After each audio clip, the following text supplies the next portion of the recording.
hides sweets or sweet meats in a cupboard behind the cake tin, and the key is on the top shelf in the left cupboard.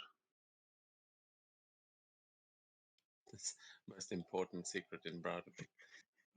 Yep. Yeah,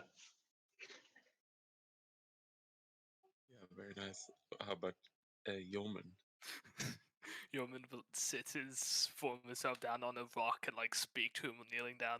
Like, listen, when you get in a fight with that troll, you should lose your left leg so that you and the dog you will adopt can have pat paired missing legs. Twinsies. Yes. I'm sure there's still time to get matching prosthetics. No, but it would have been the same time. Yeah, that would be fitting, I guess. Cool. You know, when you cross a bridge, make sure it's at least somewhat maintained.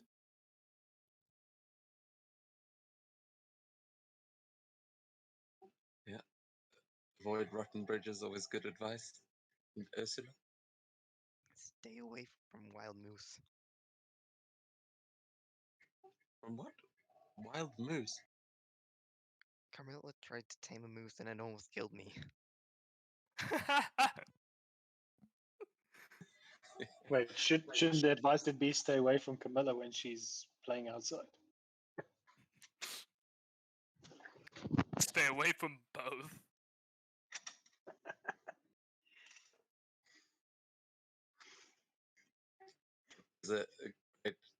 Before we get into the recap, I don't know if you've seen that. I think it's Danheim or Heilong. They've got a music video where this.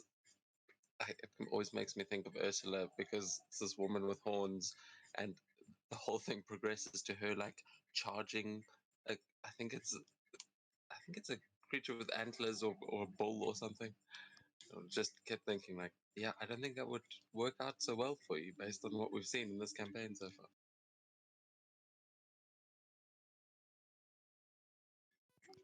Anyway, shall we?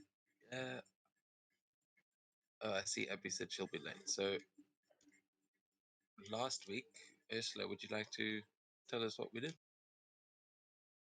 Yeah. So, Ulfhild's been sparring with bears, and Svenja's been cleaning for people to get some extra healing potions. Gorm told the Jarl about his visions, but he didn't seem very concerned as Nayunem. He didn't think that Nayunem would be very likely to attack us, as we're not particularly wealthy and they don't have any grudges against us. That rock that Ulfhild broke open with the yellow inside, it's a sort of infection caused by being inhabited by the souls of the dead, or something like that.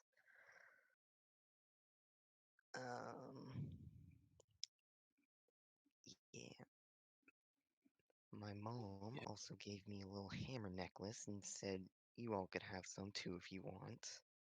Then that's about it. We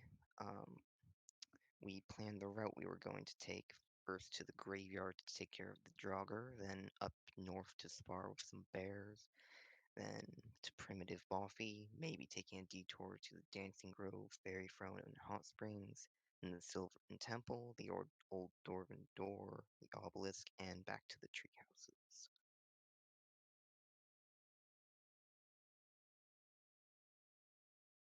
Yeah, I think that pretty much brings us up to speed. As did you see what that necklace actually does, by the way? I did not. Oh. Wondered. I was like, didn't seem very excited about that item. But yeah, as we now rejoin you all, as you have been basically plotting your next expedition, and you're looking down at the map here where you've just laid all of this out. What would you guys like to do? Are you going to? I mean, you've got some time now to make some preparations and things before you actually head out. But yeah, it's up to you what you want to prepare, and then we will get going. +1 con is pretty cool.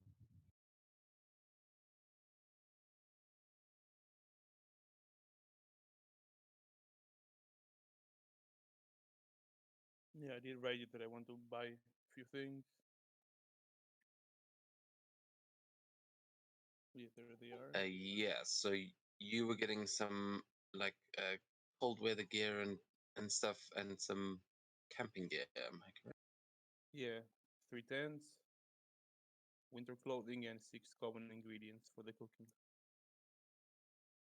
Yeah, you can absolutely do that. The one thing I've about the ingredients, fresh ingredients, we haven't really decided how long they stay fresh. Oh, that's like Um, the ingredients I got are like salt. It's not. yeah, I know. That's the common ingredients. That's totally cool. You can absolutely do that. But I mean, uh, like we've got some fresh ingredients. There's still like 5 that I'm not sure you actually use in the party resources. It's probably like for a month and a half ago, so how fresh they Yeah, are. so I was gonna say if you want to make um, if you want to use that, because yeah, it will definitely not be fresh anymore. But if you'd like to use that to make a feast before you guys go, and you can start your adventure with one of those benefits, you absolutely can do that. You got 6 more common ingredients, correct? See exactly what I have.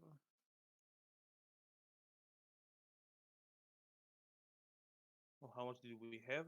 It says 13. You You probably added had like 7. I just added yeah. 6. Yeah.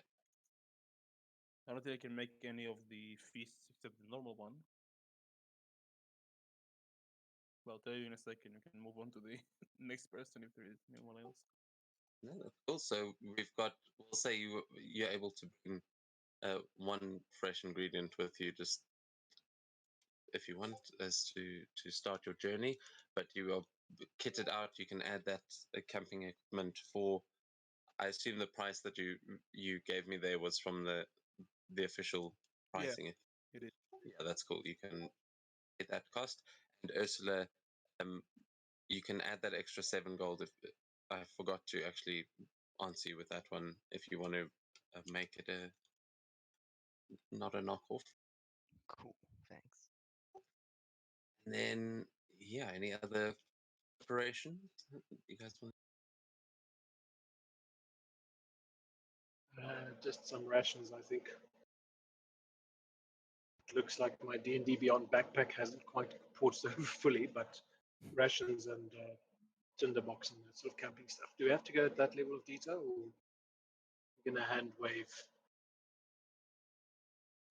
Well, there are cooking mechanics, so your uh, rations. If Gorm's like if Gorm's cooking, you might not touch your rations. But yeah, we are going to actually be going into that because in this doing these expeditions, survival is going to be a part of it. So, um, but yeah, we can assume your basic things like a tinderbox and that are like you don't have to worry about those. You can all start a fire and make like basic survival provisions. But like Gorm's just, what did you get? You've got like 2 tents or I have something. 3 You'll see. tents for 2 people each. Okay, so Gorm's pretty much what you guys kitted out. He's in the role of camper, and he's sorted most of that stuff out already.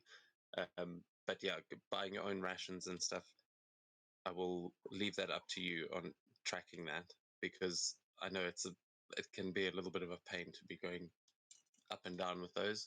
But when it's a long thing like this journey you've plotted will probably take you guys currently in the snow, it could take you about 20 days. So that's basically 2 weeks. So you would only need 2 weeks worth of rations. Uh, so as long as you've got 2 rations, you should be good. Okay.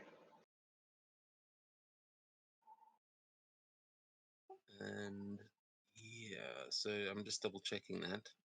Yeah, so a normal march, based on what you guys have planned here, would take you about 24 days because you can only travel 8 hours in a day, and it is the middle of winter. It is going to be slow going in this weather. A fast march, you might be able to do it in like 18 days or so, but if you go slow, this could take you like 35, 36 days. Of that would be a slow march. So you guys are getting ready to go out for a nice, decent, long expedition. So yeah, don't go unprepared because this will be your last time in town for a bit. Just a bit. Well, I was just saying, so I can see it. But just as a bit of prep, could Ulfild maybe get some meat ready for the journey? We could like freeze it and stuff. To with her dad? Question mark. It's like to help with Yeah. rations. Yeah, you can do a bit of a preemptive hunt with your dad, and we'll give you an extra fresh ingredient to start with. But yeah, you will be able to hunt things along the way. So this time is probably better to do so while you've got some assistance, and you'll easily manage to do. I Nice. almost failed the feast making check. But the feast is ready. Yeah. DC was 8. Wow. Okay. Yes. So Bob is actually a better cook out in the wild than he is at home, apparently. But you guys have a nice feast the night before you leave, and you'll be leaving today on the 18th. We can assume that Gorm was just cooking last night, but that. So yeah, we'll say you start with one fresh ingredient, then the one that Oldfield caught. Okay.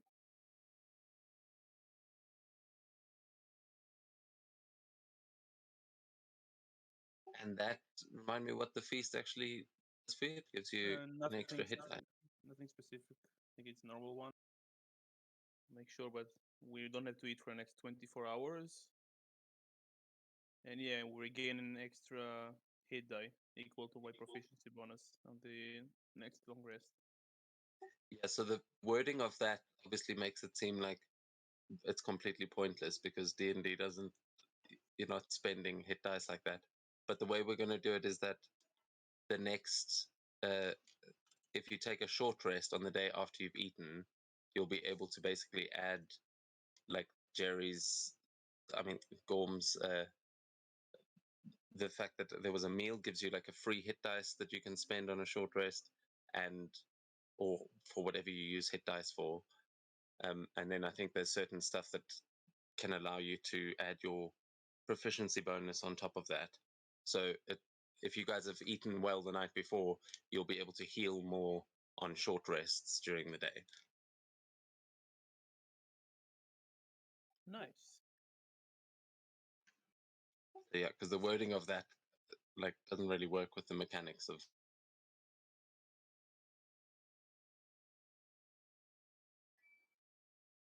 I think because you're not supposed to get all your hit dice back on a long rest. Maybe that's why. If it's even true. Is it the chef's feed? No, it's just cooking. It's a Kibble's guide for crafting.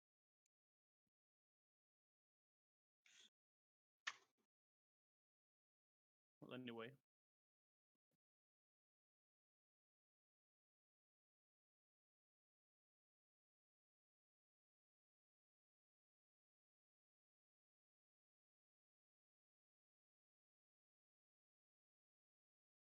Oh no.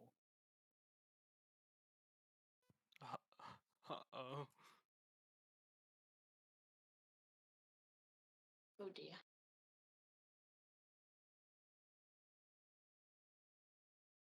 The feast was too powerful. So you guys Expedition like is cancelled. jazz?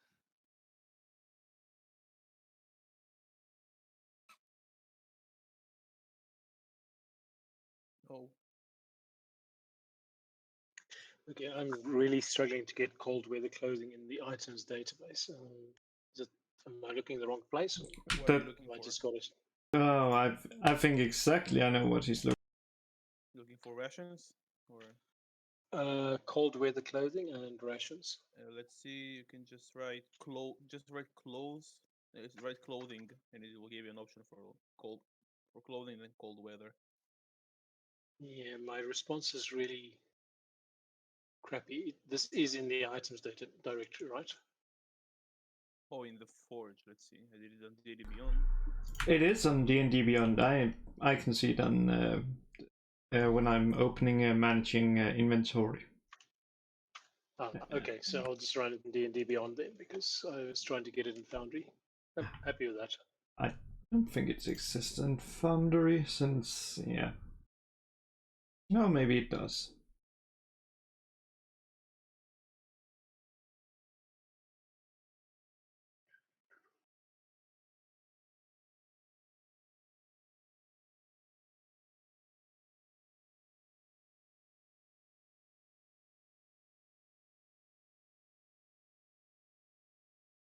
I don't think you have like basic items in the Compodium. There is items, like basic items, because I found no, them No clothing then. potentially. It's hidden under one of them. It's like, ugh, finding it can be difficult.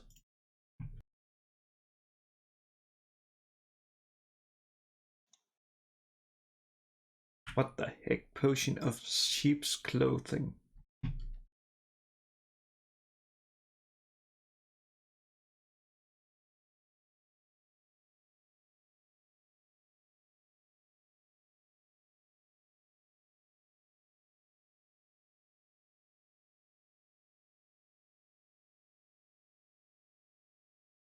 Sorry, I'm back again.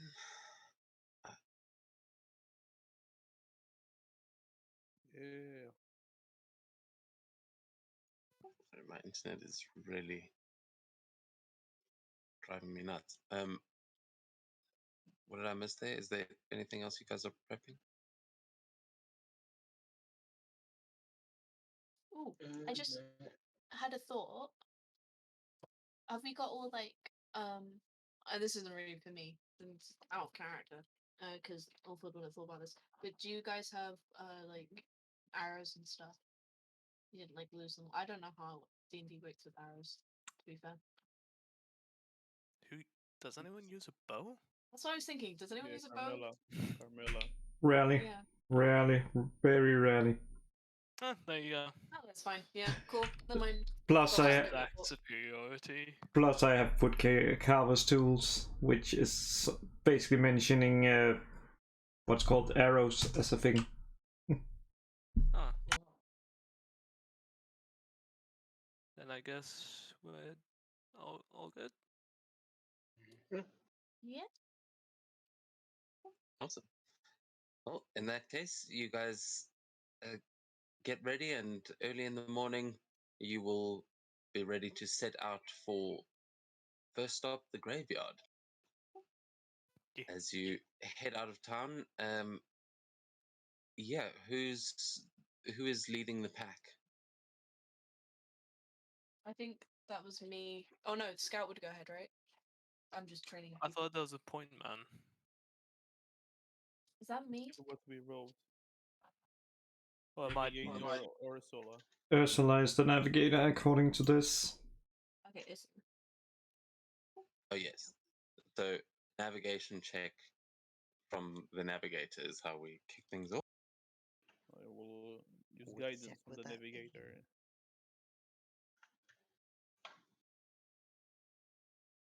Survival? Oh, good question, actually. Navigators is Sorry. usually using a navigator's tool if they have it. Else survival, yes. Yeah, or survival, yeah. This first one's probably going to be quite an easy one. You've been here before. I guided you.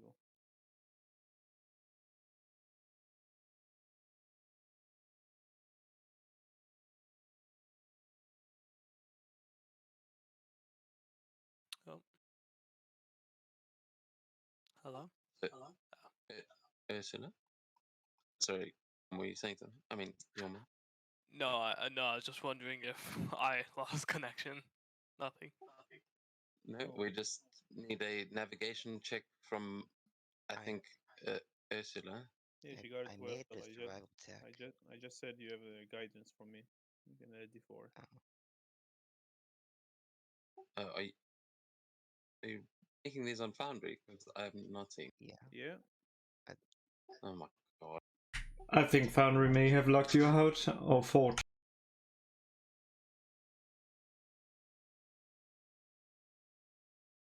Yeah. We'll try and rejoin now. What did you roll? 15 with the guidance. Okay, yeah, that is definitely enough. As you guys head out on your first stretch, just outside of town, you will be avoiding the fungal mass this time, and knowing that it is there, not messing with the myconids based on what I'm seeing on the map. I'll try and get Forge working again now, but you should be able to move your marker from Browdovik. Nope. Is it because there's no DM connect? Yeah, Good question. Let's just try and see. Nope, because I can move the token in the bottom.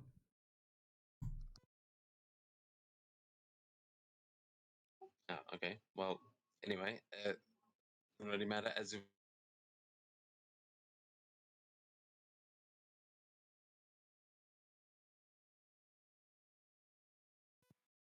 Oh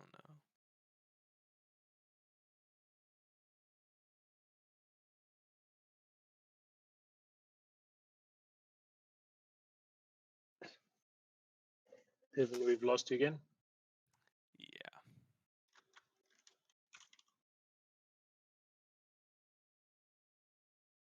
I'm now DM. We all get 3 million gold.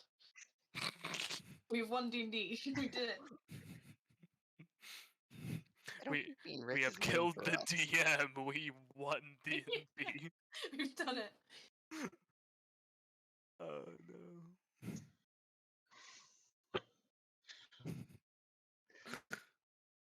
We have so much power now.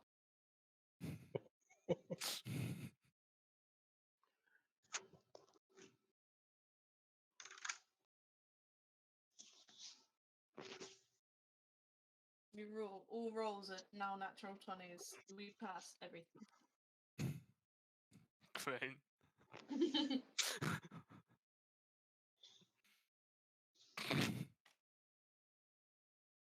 Amazing. So just nothing would ever happen. Everything goes okay.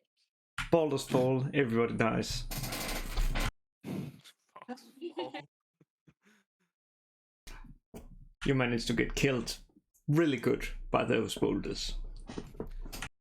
Yes, you were level 19, but a little pebble. Oh, hello? Hello.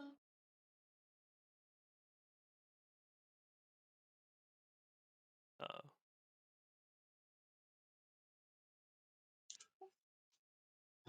look, I'm back again. Hello. Come back. Come back. Yes, sorry, this is the most irritating thing. So yeah, if I disappear, please just continue your role playing on the travels, but I will.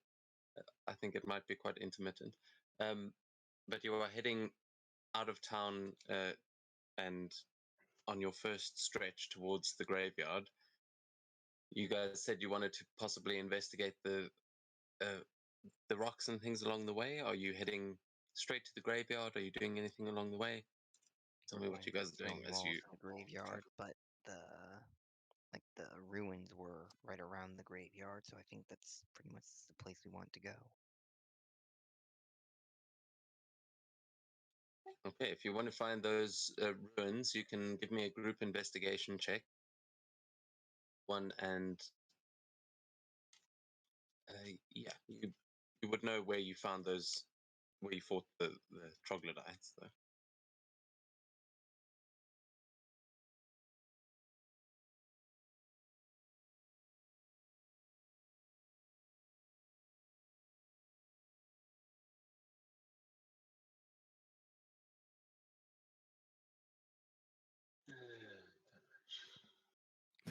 commercials are just brickheads, just oh. There is grass over there. And can you call out your rolls? Because I still Um, can't see them. Our highest is 15. 24 5. 5. and 19. 24. 16 for Gorm. Okay, so yeah, there's some of you are looking and finding absolutely nothing, but as you make your way closer and closer to the graveyards, those of you that got above the 16 and above, you will find the ruins that you fought those troglodytes in, and you will see that they seem like there's not actually that many ruins. It's not all that impressive, but you know that the graveyard that it sort of links to, these were old tombs from that graveyard that have not been in use for a long time. There are no bodies in there. It's they may not ever have been used. As long as you've known this place, these have just been a pile of rubble. Though you know that heading further into the forest towards the graveyard, there are some structures there that uh, that are more are what are currently used for the graveyards. Are you looking for anything specific in the ruins while you're there?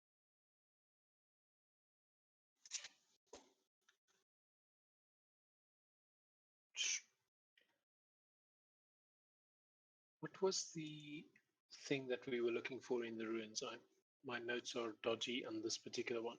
I know we're looking for the Draugr in the graveyard. Draugr. Am I pronouncing that correctly? Yeah. So those rocks that Ulfhild broke open with the weird yellow stuff inside, apparently that's caused by a bunch of dead souls, like people dying around there. So it's some sort of infection, and we want to find what the cause of it is.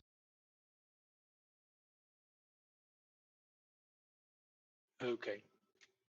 That sounds awfully gross. Right now, you are not far from where Ulfhild broke that rock, where you found that like vein of that sort of color in the rock. But everything is covered with snow at the moment, so you're not seeing any evidence of that. Obviously, you might have to dig if you're looking for. I volunteer to break more rocks. I sense a use for my skills here.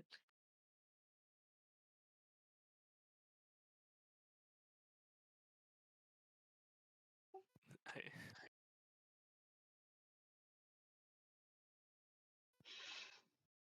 I can't help but feel like there are better ideas at the moment.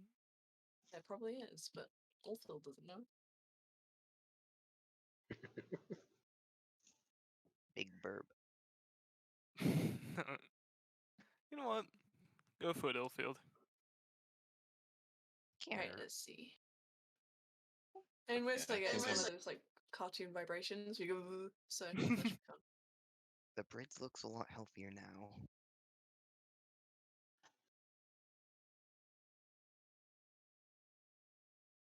Yeah, so there are definitely rocks around here. You guys should be able to move around on the map again. I'm back in, and you can try and break a different one, I guess.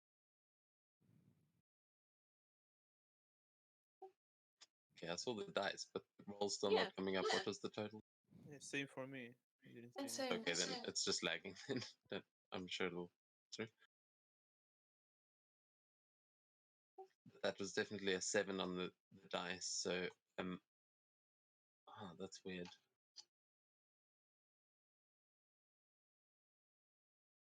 I don't know.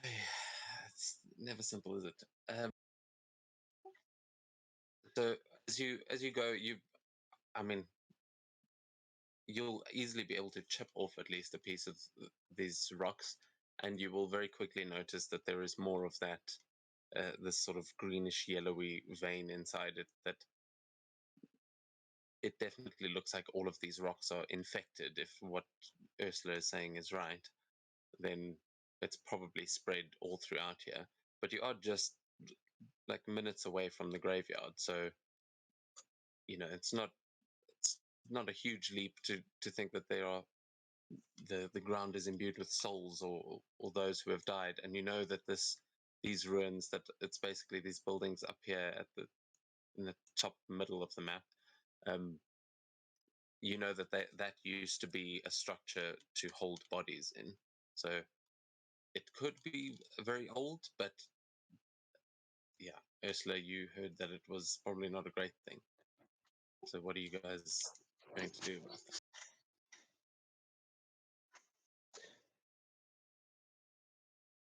Probably head to the graveyard and clean it. That's probably the source of this infection.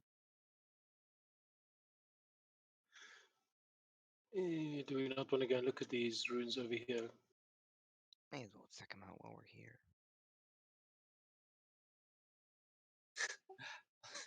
Phil, did you just you figured out how to turn back into Frankie? Ah, where am I? Oh, I'm back, baby. Like, surprise! All filter change. That would explain so much. AJ with a strong Welsh accent. Like, Fucking hell. Yes, so Yormid, as you're making your way down there, a shepherd starts barking, and you look up at the top of the tree, and you see a massive wingspan. Just as you hear the screech of an owl, as you hear this giant owl that is at the top of the tree. It seems to be like looking down into the river and just like screeching as though it's in a hunt, but almost frustrated or something. And it doesn't seem to pay attention to you. It seems to be looking down into the river as the others are investigating the ruins. I am going to befriend the beast. Hell yeah. I'd like to just get Shepard to just stay and honestly shut up. And I would like to approach the river just quietly. All right, give me an animal handling check. This will be for sort of to get Shepard to sit and stay and not to spook the bird. The thing is massive, though. This is definitely a giant owl that you are dealing with.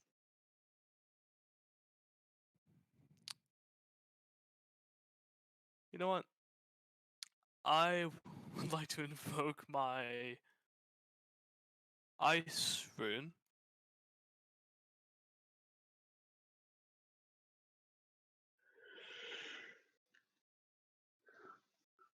Frost rune. It's still not showing up for anyone. Oh, I yeah, just. what does that do? While wearing or carrying this object inscribed with this rune, you have advantage on wisdom animal handling checks. Oh wait, that's. You just have the advantage. You have to invoke it to get it. Each rune is like passive buff and something it does when you activate. Oh yeah, I forgot. Sorry. With advantage, that's 14. I rolled on D&D Beyond. Okay, yeah. So was it a 14 with the advantage? Yes. Okay, yeah. This owl, you will. There's enough to get Shepard to sit and stay, but this owl seems, as you're sort of approaching, you will see it step off of the tree and just dive down towards the water. As it tries to grab something out of the water, you see a splash, and then it immediately flies around and back the tree. Mm-hmm. It does not seem to have caught anything, as it is. It sort of turns around and looks back down into the river like it's going to go again, but it doesn't seem to have taken any notice of you, or it knows you're there, but it doesn't care. Okay. Yes. How easy would it be for me to catch one of these? I mean, uh, they are. You can now give me a perception check to try and see, or a survival to see how just your basic fishing knowledge. As everyone else, you can see this owl as well. Oh, yeah, you Ooh. know how to catch the salmon in there, and you definitely know how to catch those. This is like any Viking worth his salt can catch a damn fish. Uh, I'm going to prove you wrong on that one. well, you would think an owl could as well. So if you're having trouble, you would know. I mean, if the owl is having trouble, you'd know that you might do as well. And this water is freezing, so getting in there might not be easy. But if you've got fishing equipment, you could easily catch one.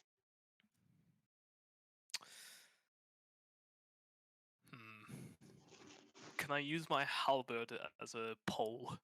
To like a spear, just stabbing into the water with? Yeah, that's why I'm saying if you want to try and do that, you can. But bear in mind, getting close enough to do that, you'd have to get into the water, and the water is freezing. The edges are completely frozen, possibly thick enough to stand on, but possibly not. Kevin, I am fond of bad ideas. Sorry, go ahead. I want to do almost like a redneck fishing attempt here. So tell me if you think this is going to work. If I cast Shatter, let's say about 3 feet underneath the surface of the water in the middle of the river, will that be the equivalent of a hand grenade going off and making the fish float to the surface? I mean, yeah, they would be affected by the spell as like rules is written, so they would take the damage. And a salmon doesn't have that many hit points. It would definitely, it would probably have that exact effect. Fabulous. It's not That's even a what rule of I- cool. You're just attacking the fish with Shatter. That's a totally legit Okay. use of the spell. Excellent. So it's a 10-foot radius sphere, and I can cast it 60 feet away from where I am. So just sort of amble up and let's see if we can find a place that looks like it's particularly dense, maximizing. Maximizing. So I the mean, damage. I've only got 3 actual fish on the map that are visible. The ones that the owl is looking at, but you could definitely. I mean, if you guys want to try and work together, do bear in mind Shatter makes a hell of a noise. Casting it underwater might muffle that, but it might also scare off the owl. You would just. That's pretty obvious, but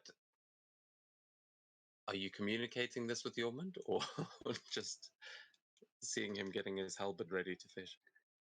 Just make sure you not forget the fish after you shatter them. Yep. Oh, we've got Yorman can swim, right? I don't have Mage Hand yet. Shit. I hate low-level casters.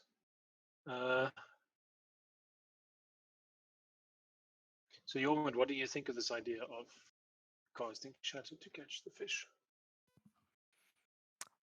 I would like to have a go at it first, just the Okay. traditional way. I could cast Safe Water to freeze some of it so you can get closer to them. It's fine. I'm not a magic man. I would like, yes, trying to. I will say slowly- because you got a 25, because you got a nat 20 on your survival check. When Ursula's saying that, you look at the where it's frozen along the edge, and with that nat 20, you know that's not likely to hold your full weight, and the fish might be just out of reach. But if you could solidify that, you probably have a good shot. Yes, that is a lovely idea. Would you please? Okay, so I can freeze 2 5-foot cubes, I think. Oh, just right in front, just right here, about.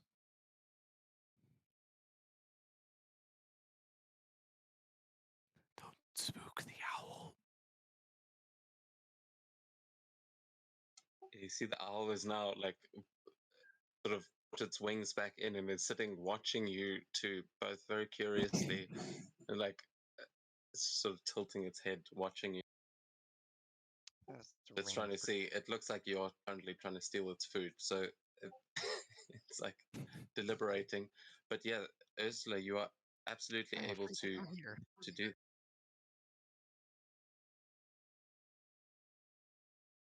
Yeah, no, I mean that. Yeah, the owl knows you there, but you can absolutely freeze the. We can assume those two blocks are nice and frozen as you step in, and you are within range of the fish there, Yormund. You can try and make an attack, as it would just be a straight attack roll because you have got a nice solid footing. Had you not had that, if you hadn't had the thing, that literally just hits. That's its AC. Thank God. Roll your damage and see if you manage to spear this thing on the end of your halberd. Hey. Oh yeah, that is an instant kill, for sure. As you you you spear a fish, you've got it now on the end of your halberd, caught. I You look see up the the owl starting owl. to move. I look up the owl and just hold it out for him. Might take it off and toss it up. Probably doesn't want to grab it off a spear. That's a bad idea. I'll do that instead. Okay, so as you pull the fish off the end, are you going to try and throw it up to the owl, or just throw it up in the air for it to like catch? I'll throw it up into the owl, just so it meets its face. Not hits it, but like it's close enough for it to just grab. Yeah, as you throw it, it'll just leap from the tree and catch it out of mid-air, and then just is going to swoop away with it in its talons. It seems like as grateful as an owl could be, as it just grabs it and immediately flies down to the south. Well, west, but you know what I mean. It flies over the tree line with with salmon in its claws, in its talons. Yeah. Okay. Well, so sometimes an owl is a god, and sometimes an owl is just an owl. This seems to be Yeah, it was just an owl, and it's fucking cool. excellent. So catch the other two for dinner for us. Yes, that's what I was going to do with the rest of my time while we're here. Okay. Yeah, you can make um another attack roll if you want. We'll say you can make one for each if you're trying to catch them both. But yeah, you've definitely made an owl friend out here in the forest. Might be a good thing. As you catch another fish, that one's dead. You've got some salmon to put on the barbie. Let's try this one. That's why it's not even a Oh, Viking. Oh, that one, however, has figured out what the fuck's going on and has swum up. bastard! It just swims up. Yeah, actually, fair enough. No, it is underwater. It's got half cover. You don't get that one, but you have managed to catch one. This is a fairly decent sized salmon, like I will say. Mm. This like it's to scale on the map. So you've got a nice Not bad. salmon for dinner. As everyone else was investigating the ruins and finding that, yeah, going to the graveyard is probably your best bet. But is there anything you guys were doing up there while all this was happening? Nah.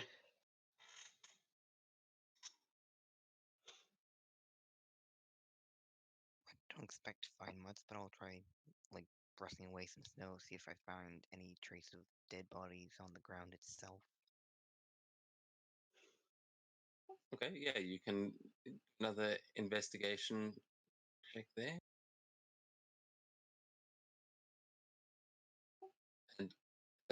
Dormant, that salmon, I'm going to add one fresh ingredient to the group. Yeah.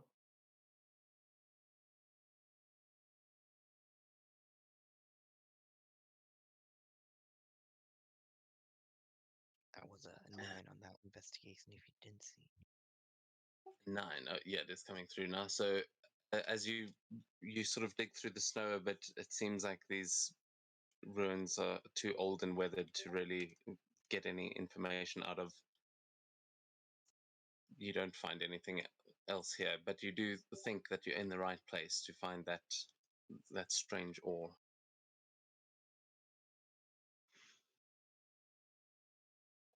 But you guys going to stick around here, or are you going to carry on towards the graveyard? I think we're gonna go now. Graveyard. Okay. So as everyone sort of packs up with the fish and moves on, you arrive in the graveyard. It is literally just a little ways, just over that little hill. Over the yonder and over the hill.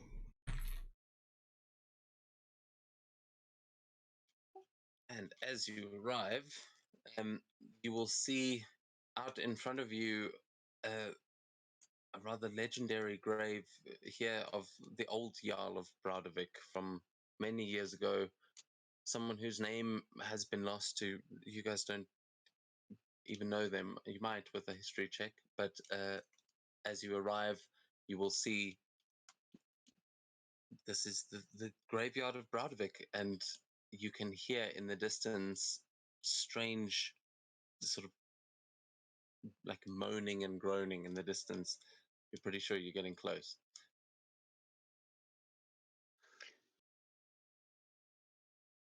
Yeah, you know that it was an old Jarl, but it is quite famously not known his name. It is like the history of the people here was sort of erased at some point, and there is a lot of mystery behind it. But this is a graveyard of heroes, and not just regular folk. These are people that have gone to Valhalla. Yeah, I'll just roll my weapons and start moving forward. Yeah. Yep. Okay. As you get forwards there, Yormont, right where you are, you can stop there and please give me a perception check. As I think you can probably see some stuff on the map by now. Mm-hmm. 1 second.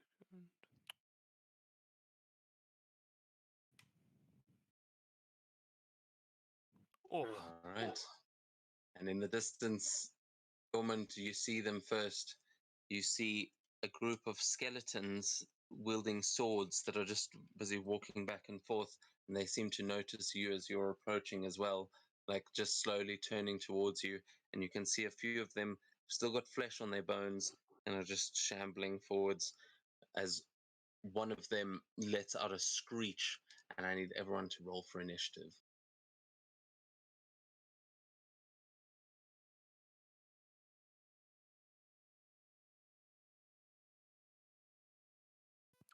oh, zombos abound. Everyone rolled terribly.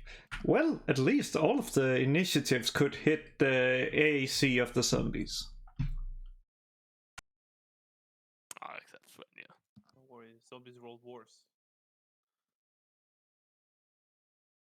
That's the important part. Exactly 1 off. One off is off.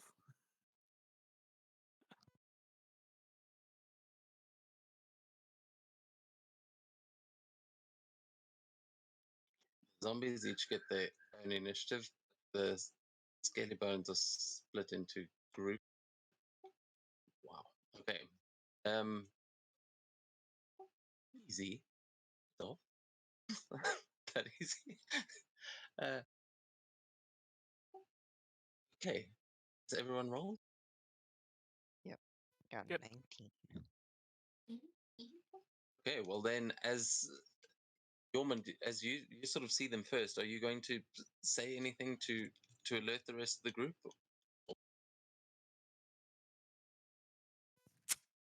No, I'd kind of just let someone else do it. Okay, well, Svenja is right behind you, and you can probably see them as well. So, Svenja, we are going to start with your turn. What would you like to do? She would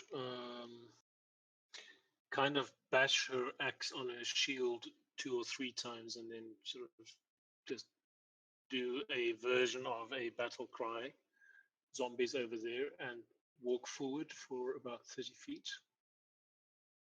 And will still not be in range for anything useful. Did you see? You should be able to see your new cantrip. I hope you're using Foundry, because I'm not sure we actually discussed that last time. Hang on, let me check. You should see a thing called Biting Cold, which was what you earned for completing that saga last time. Okay, I've got biting words. Let's try that on them. Okay, so I can do common at the moment, right? Yeah, basically, it should just scale. It's the same as most cantrips. I don't know why it even gives it rarities, but it is just scales with your level. Okay, so hang on, let me target that one. Is it within range? Barely. Let's try it. Nice, thank you, by the way. Charisma saving throw, it needs to do, and it doesn't look like it's applied that. Oh, there we go. Yeah, there we go.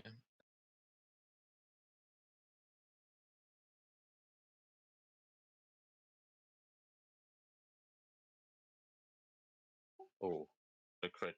So no damage, unfortunately. But as you do, just you kind of shout out to the skeleton. You see the bones sort of frosting over as it turns its head towards you and like readies its sword, about to come and yeah, you have called it over. Yeah, indeed. Yeah, so I think that her battle cry would then be just to sort of retcon that a little bit, the biting words that she's shouting out as she bashes her axe against the shield. Right, that's my turn. And where is the carousel? Damn it. It may just be closed. Check on the left hand there we side. go. There's There a little carousel. Got it. And here we go. Done. Right. Ursula, you're up. Okay. Not sure if I can get in range This to do music. anything, but we'll see.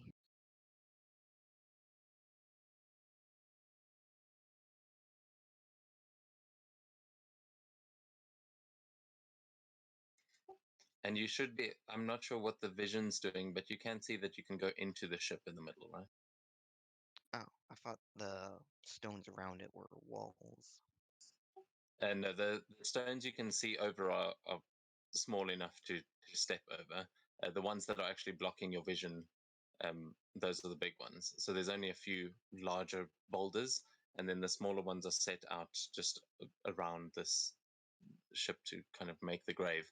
But you can see that the ship that is sort of upside down here, that is the grave site, is it is quite dilapidated and broken, and you can see a few ways to actually get in there. But it is a grave, so I don't know if you want to be climbing around in there. It's up to you. It's kind of hard to see where I can go.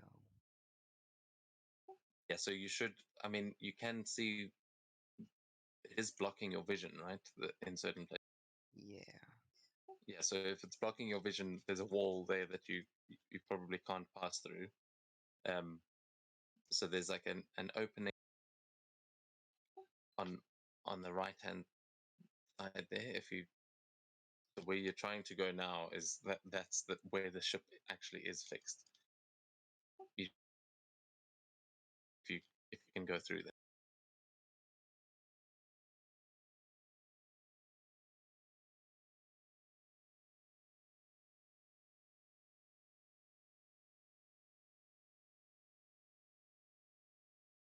That's all quite far away.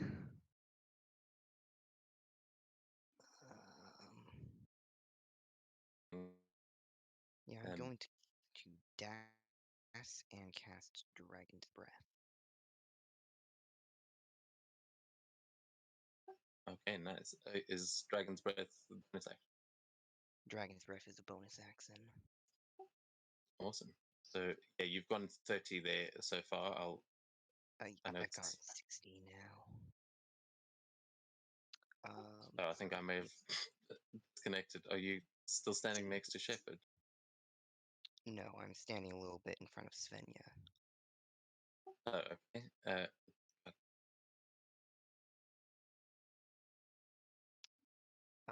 Anyway, she holds up her staff, and from the crystal in the top, an arc of lightning goes into her mouth. As she inhales, and sparks flit about her head as she casts Dragon's Breath. Yeah, I'm done. Okay, awesome. Yeah, sorry, my internet's having problems still, so hopefully it updates where you are. Can everyone else see Ursula where she's supposed to be? She's out of the what's called like my line of vision, but Elsa would be able to see her. Yeah, I Okay. can see she's right next to Svenja. Okay, cool. In that case, I think it brings us on to the first of the zombies. Is it showing that it's the zombie's turn on your guys' screen? Not yet. No. Yep, it's updated for me.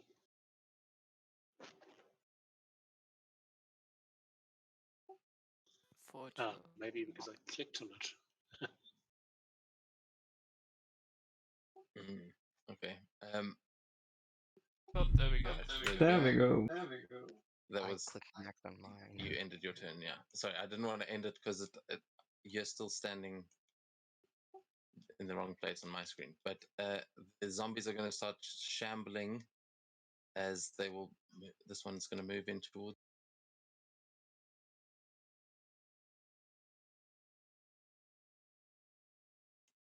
Okay, and it is the zombie is dashing, but still going pretty slow as you just see it start moving in towards you. These are not runners. Yeah, that's about as far as it can get. Miller, we go on to you.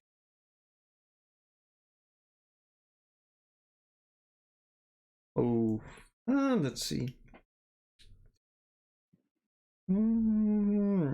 Yeah, let's get down there. Let's see. Skeletons. Target that one. And draw the bow. Firing an arrow towards it.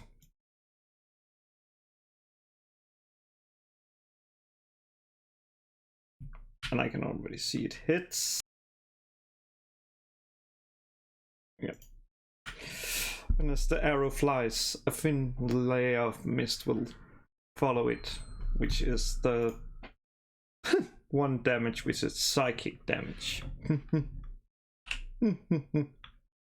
And that is all I can do. My turn.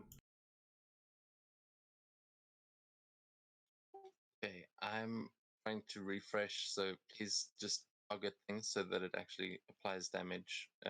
And if there's any extra damage, I will apply it as soon as I'm back in. But I think that will take us on to Yorman then. Yep. Aye, Captain.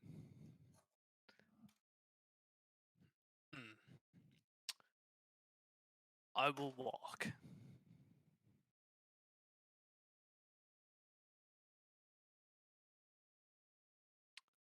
I will walk here for a hand axe Do my thing.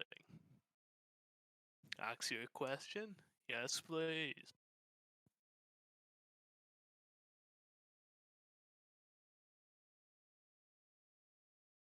Lovely. Hear,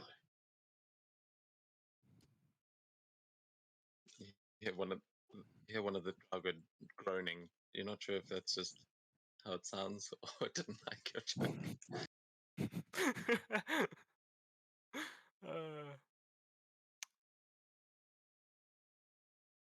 Fuck him. Oh, that reminds me. Ferocity.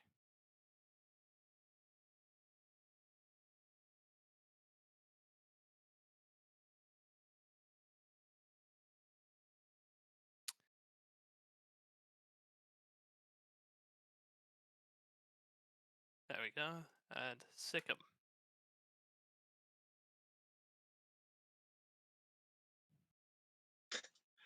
Please describe what you're doing. I can't even see the rolls. So Oh, right. No, I walk up 30 feet, throw a hand axe and tell a bad joke, and I'm just having Shepard run up and bite another throat.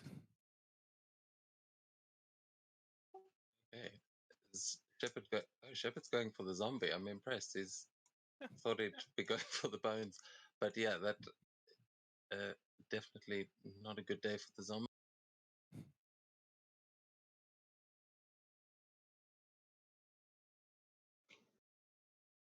There we go. Okay, so Shepard hit the zombie 7 points of damage, and the zombie needs to do a strength saving throw. I've just come back in, so I can do. Ah, cool.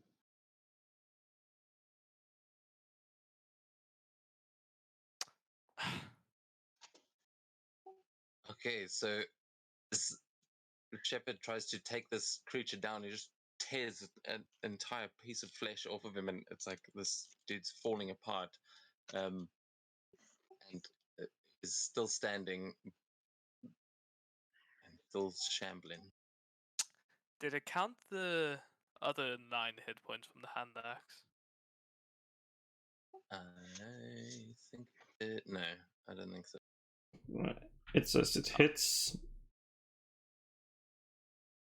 Yeah, my hand axe also hit. It's Honest- because it. I think maybe because it's slash. No, that's against skeletons. Never mind. I don't think it applied it. I'll fix that. Although it only took 3 from Shepard's attack. Huh? That's weird. I think maybe we must double check that. I think because it succeeded the saving throw, I think it halved the damage. We've got to make sure that Shepard's attack isn't doing that every time. But I will add the others, so it was 9 and then 7. 16. Excuse me.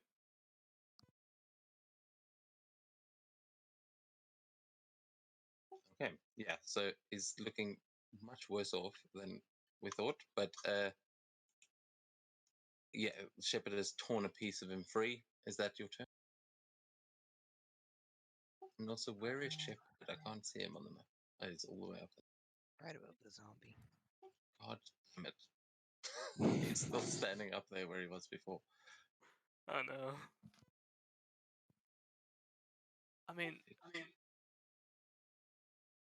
What I want. One day where Foundry actually works. But anyway, yeah, I can see the blood spatter.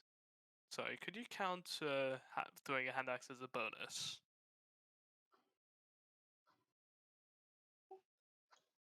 What do you mean? No? He means that what's called action, and yes, it does count. It can count as a bonus. So only if you perform an attack action first. Yeah, so if you're talking about 2-weapon fighting, that you have to be doing with 2 weapons. Oh wait, sorry. I'll just use an action surge. And do another hand axe. Alright. many hand axes do you have? I mean, I assume two. Yep. And they're both embedded Yeah. in his zombie fucking face. Ooh. And yeah, with that next one, you see it sort of slice right into the face and like down into the collarbone as you knock this thing backwards, and it collapses onto the ground. It's definitely a kill shot.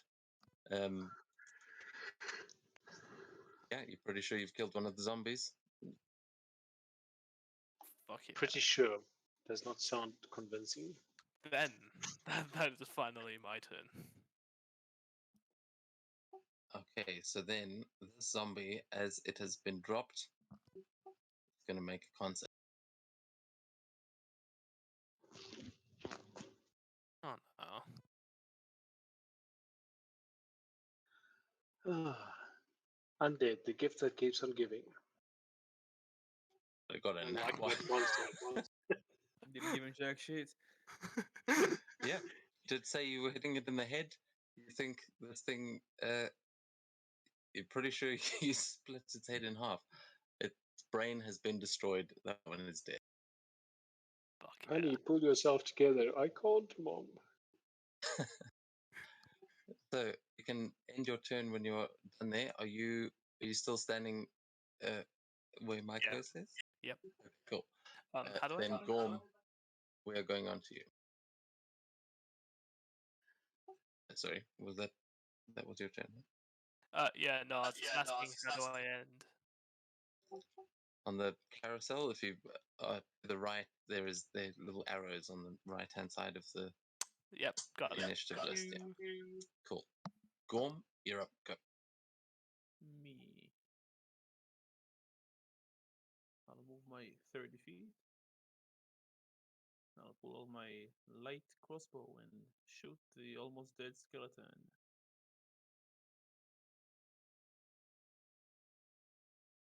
Damn it! Why do you guys always target the one that rolled initiative?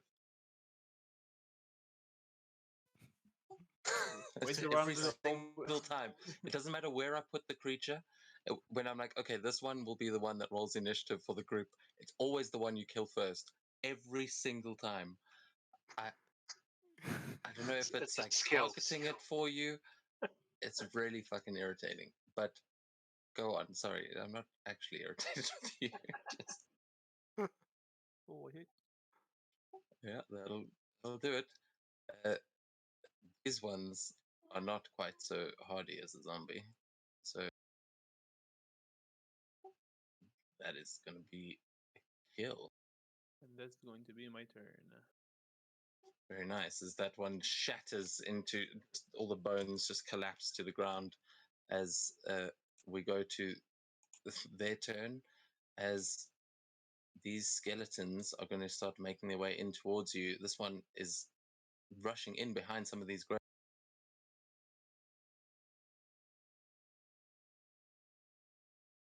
And what is that someone's spell thing? Please? Can you get rid of it?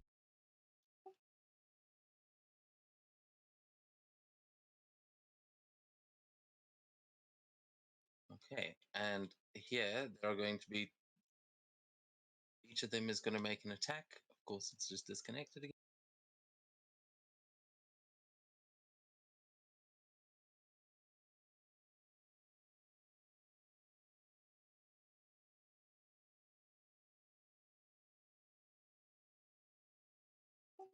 Okay, first one rolls. I'm not sure if you can see that. Miss. When you- okay, sorry, I wasn't sure if I was even still connected because it's telling me I'm losing connection all the. You are fading in and out.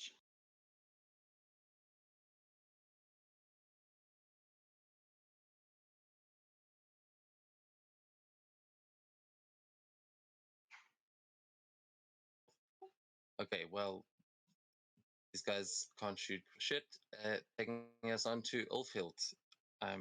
Yeah, sorry, it's my area's internet, but Ulfield, it's your. Okay. I can't see. Okay. I can't. Sorry, I've been in and out because I've had to just sort something out. Are the skeletons the little live animation guys that I can see? 'Cause- Yeah, there's a couple of skeletons and a couple of zombies. And your friends have all gone on either side of this grave at the moment, and they seem to be fighting them on the other side. So, yeah, again, you might have to run to get. Yeah, I don't have a lot of speed, so I'm trying to figure out how far I can go. Those damned little dwarvish legs. Little lady. I will go. I will just come join my friends down here. I'll move a token now because I pressed the measuring thing. Oh, yeah, you can, if you're using your normal cursor, you can hold down control to use the ruler. It's much quicker than just using that. No, I'm just pressing buttons now. Hold on. Yeah, left the little person and then the square. I just can't move myself apparently. So I will go by here. Thank you. That's 50. It might Put be you there around next there. to Cool. That's me.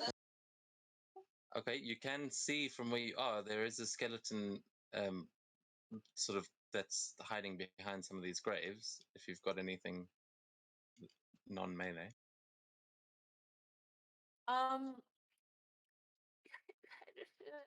It feels only 10 feet. I could reach it. Don't have anything to throw at it. No. I'm just gonna hang out.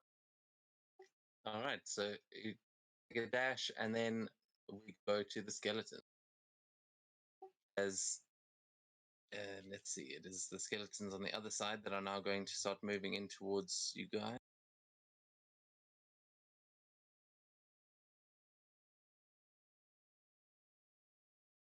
This first one is going to take an attack against you, Yormund, as you just took out the zombie. Can it reach me? Oh. Oh, I Yeah, thought with they a had bow. stones. Just disconnect his arm and throw it at you. God, these guys suck so badly. I hate the. I'm so used to high level monsters now that it's like 10. What? How? Can't roll lower than a 16.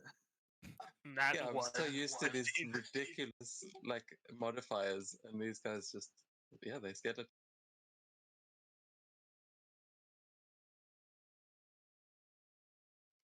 Okay, this one's going into the snow, and there's going to be two more of these coming to. Yeah, actually, all Shepard's standing right there, isn't he? Yes. So the one will go towards Shepard, one will come towards you. No.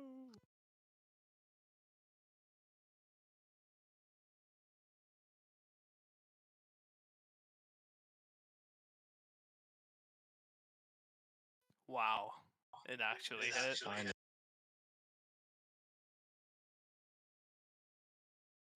Watch it like kill me instantly. Okay, 4 points of piercing damage as an arrow soars over Shepard and into you. This guy is going for Shepard, although, yeah.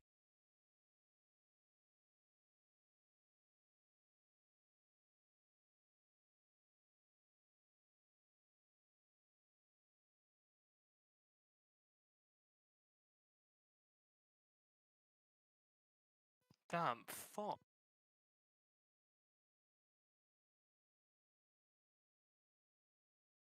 Okay, 6 points of piercing damage to Shepard as an arrow hits you and your dog, but that is going to be their turn as we go to the zombie. And these two are going to start shambling forwards.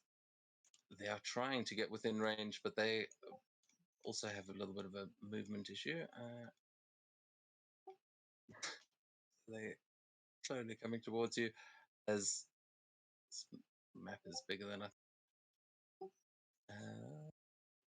What happens when you make your own maps? It's the scale. Okay. Okay, and this one can only get up to here. So these they are slow enough that you are able to keep them away from you for now, but top of the round, Svenja.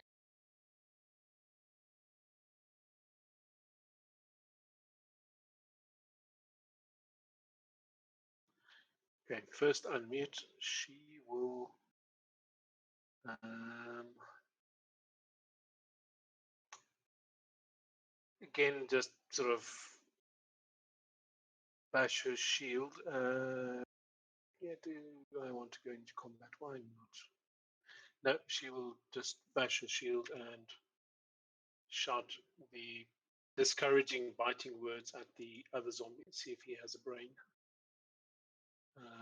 Normal damage. Yeah.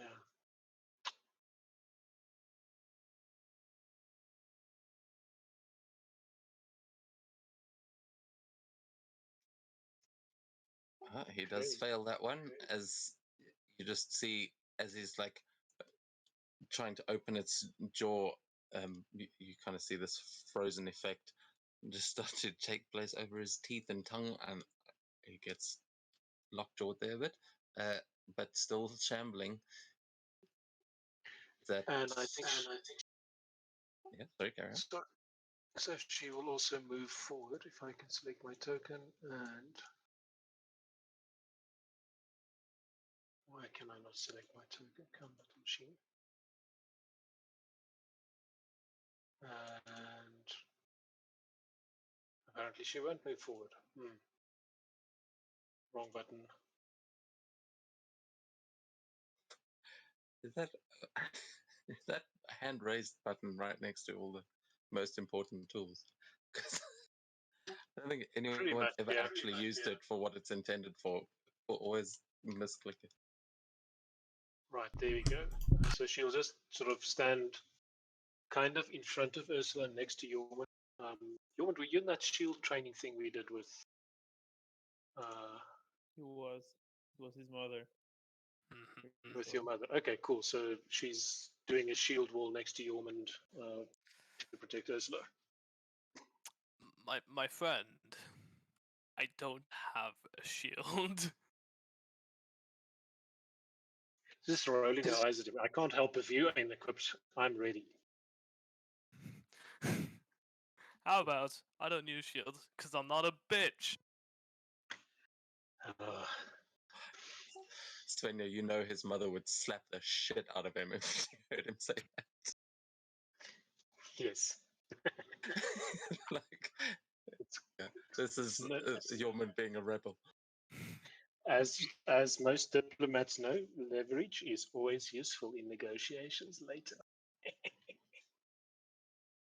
Bitch. Okay, so that's my my turn. Yeah, that's cool. You have got you raise your shield, so if anyone wants to form up into a shield wall with you, there you absolutely can. As yeah, Yorman's already just been tanking the arrows themselves. Ursula, what are you gonna do? Okay. So much for Now the I'm shield. going to actually breathe out the dragon's breath.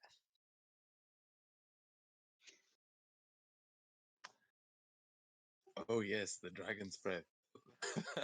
Oh shit, they're all clumped up. Oh, it's supposed to be bigger than that, isn't it? Is it only It's 15 just foot? yeah, it's just burning hands, but upgraded basically. So If still it's higher 15 level, I feet. think it might extend the. If it were a range. 30-foot cone, I could hit all of them. Anyway, those two make dex save.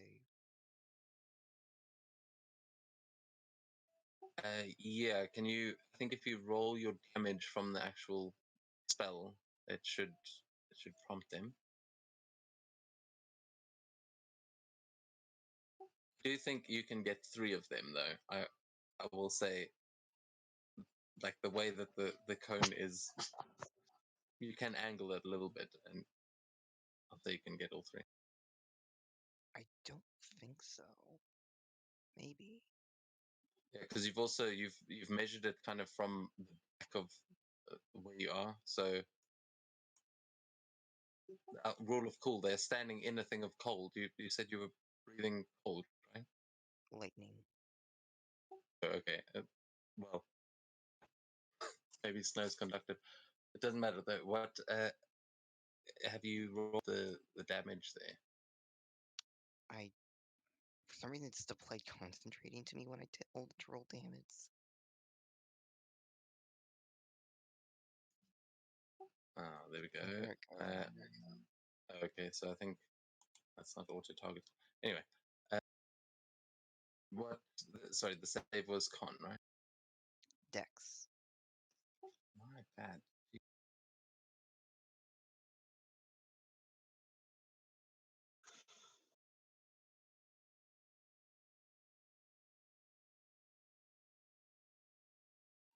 Okay, I don't know why the zombie rolled twice, but that is an 11, which I assume is a fail, and from the skeleton a 6. So they're both going to take that full 11 points of damage. I'll give the other one also a save, but with advantage because he's just up. Yeah. So the 17 is the only one that passed, so that takes 5. Yeah, the 17 was a misclick actually, so that one doesn't count. And then the one with advantage also fails. I assume DC is higher than 11. Yeah, it's 13. Perfect. So then they all take 11 points lightning damage. Cool.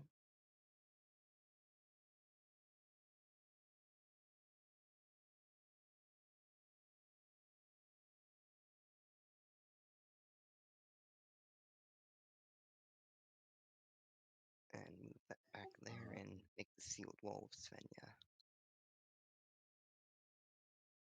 Okay, very nice. Yeah, as you see, blast a couple of bones off of the one, and the other one just explodes completely. The zombie's also looking pretty charred and burnt at the moment. And you guys have formed up a shield. So you'll need to be adjacent to someone to form a shield wall. I don't know Diagonally about count. doing it diagonally. That I suppose, yeah, that counts. Why not? Is that going to be your turn then? You Yep. going shield?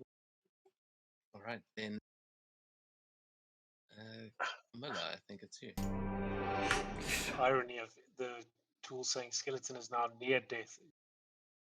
Fantastic. Yeah. Near re-death. Miller, speaking of which, Yes. what do you like? I would like to put back the bow, then just move towards the zombie while taking out the swords and trying to hit it.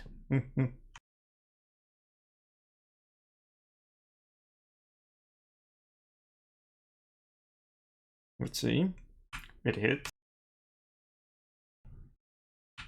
Perfect. And the same thing happens. It's the zombie. And then I'm gonna use the other sword to attack it and see.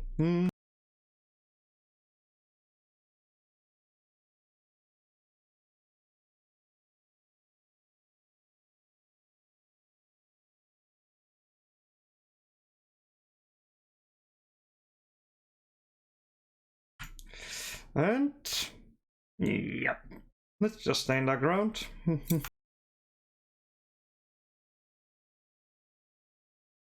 Okay, I think mine was a bit delayed there. How much damage did you do there with? Because you hit with both swords, right? Yep. Let's see. So the first one was a 10, and the second one was a 5, so 15 in total. Okay, yeah, I don't think it did the 10 damage. I was like, that doesn't seem right.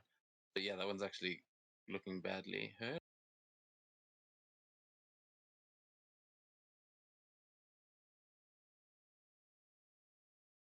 Okay, but Yormund, that brings us to you. They are definitely within range.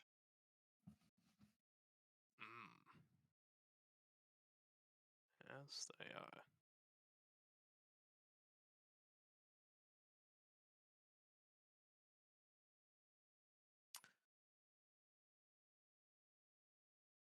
Okay, I'll move here. And I'll attack the zombie with. I'll attack this zombie with my halberd.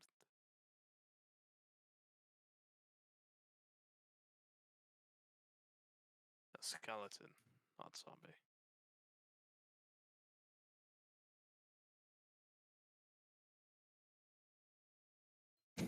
Yeah, shattered. I sure hope I don't have any bad rolls now.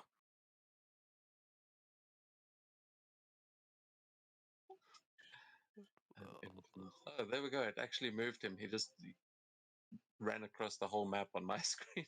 Oh, He's yeah. where he's supposed to be. And that reminds me yet again.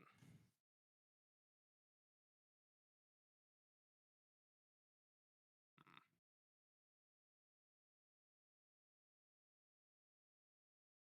And he's just going to, of course, bite this one.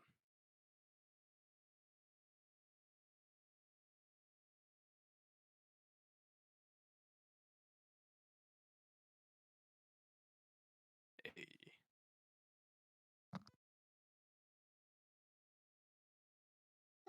He like grabs onto his leg and just starts trying to run away with it, but the skeleton stays standing and is just getting sort of dragged through the snow as Shepherd is crunching down on that bone. It's got some powerful jaws, that dog, and this skeleton's not looking good. Huh. I'm surprised. Well, I think that's about all I can do. Okay.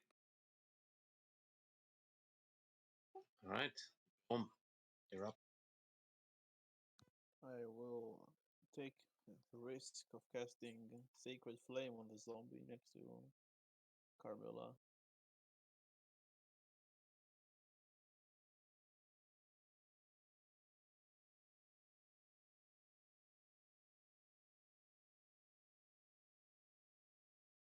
See if it actually forces me to save.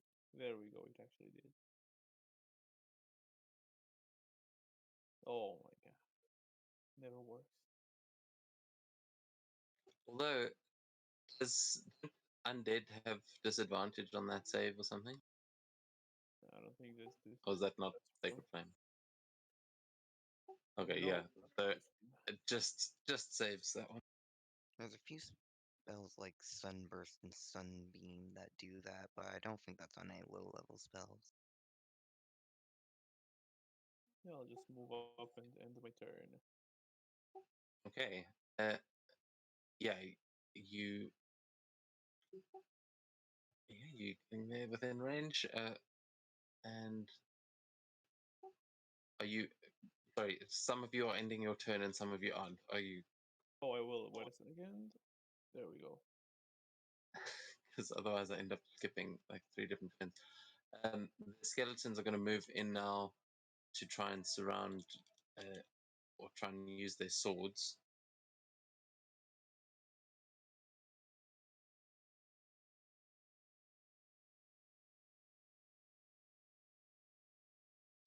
This one's going for Camilla, one's going for.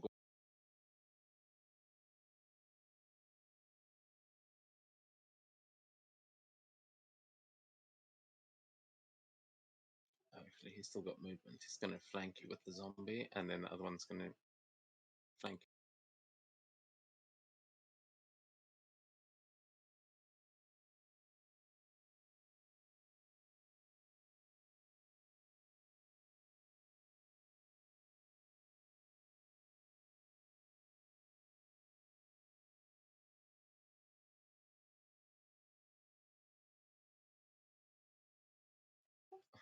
Okay, a measly 3 points of damage as that one just gives you a little nick, Camilla. The other one going for you.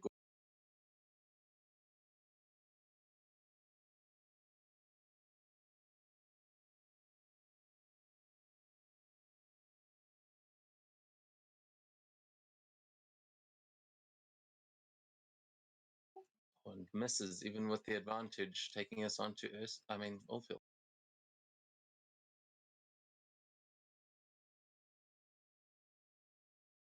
Okay. There's a guy there, so I'm gonna go. Oh, I can move now. Nice. I want to try something because I have a thing. A new thing. Oh, hold on. Oh, yes. So I'm gonna use Form of the Beast. And I want to bite him. You wait, what? Nom. I leveled up, baby. Okay. I got stuff. You heard correctly. Yeah, so I assume you're going into rage as well. Yes. Oh, sorry. Yes. Rage. It's been a while. Rage. Yeah. Okay. So rage. What does this look like? Is like going full bare-faced? I imagine it like. I just love creepy vibes, so I just like imagine her like draw like, kind of like. Do you know like in Harry Potter the way like Remus Lupin, his like face looks kind of weird for like a werewolf kind of thing, like skinless, but like it's like human skin, but her mouth like extends like a bear, and like her teeth like sharpen and stuff. No, but like it's still his skin. It's not like fur or anything cute. It's just gross. Oh God, it's so terrifying. Like the lip flapping like a bear's when it roars. Oh yeah.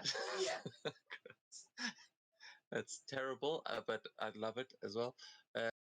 So is that that doesn't seem to be rolling an attack. Oh, I thought that was the attack.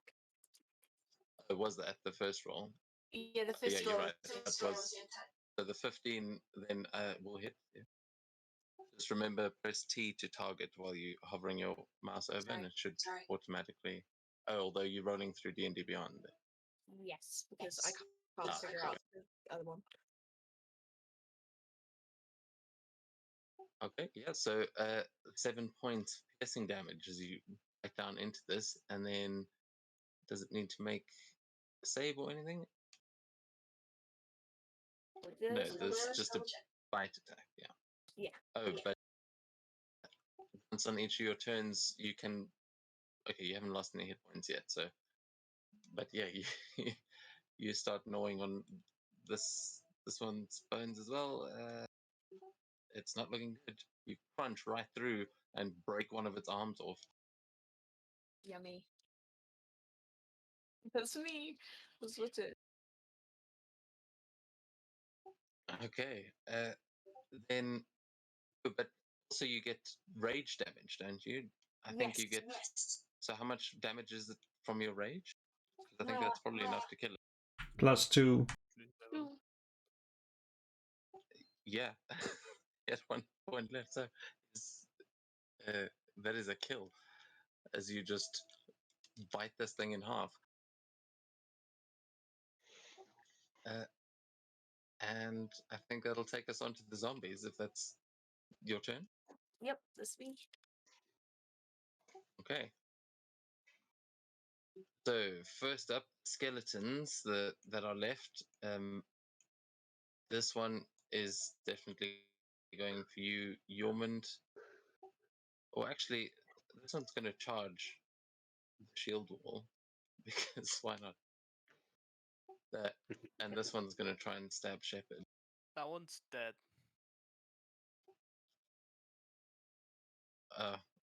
You see skulls and you just ignore them. It's because I didn't put the big skull on that one. My bad.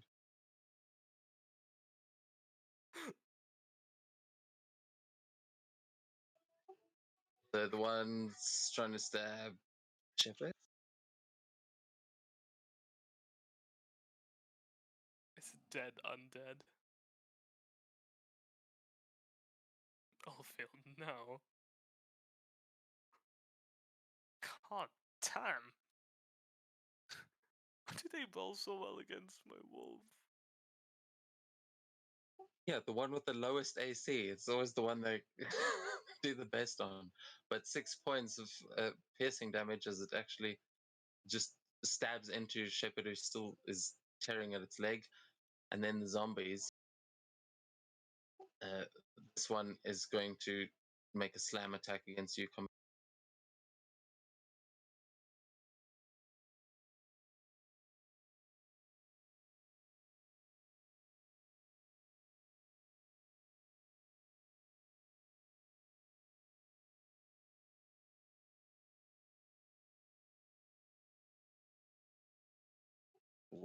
Okay, 6 points of damage to you there.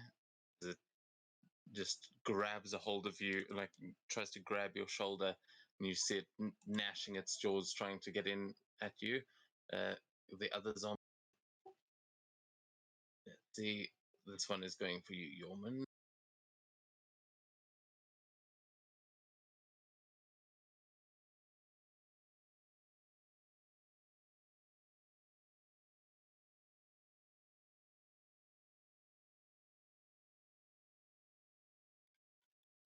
Sorry, frozen.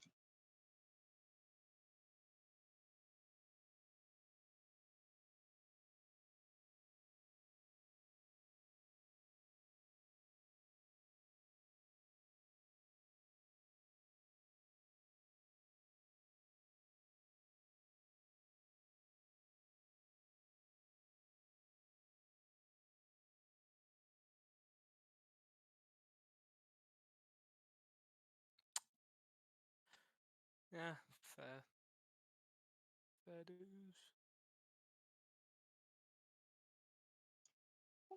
Okay, 4 points of damage to you. Yorman, does this one also grabs a hold of you? The two zombies just grabbing the frontline warriors there, and we go to the top of the round with Svenja.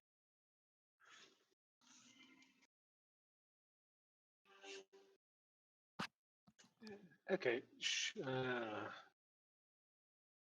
is going to move down there and recklessly attack with her axe, because every Viking has to do this once in their life.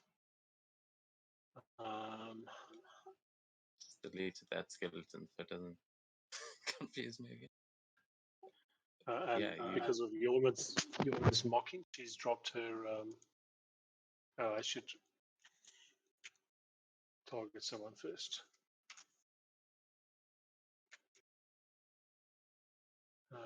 She yes, will the drop axe is this shield and attack first. What was that? It's a -1d4. -1d4. Let's see if this works.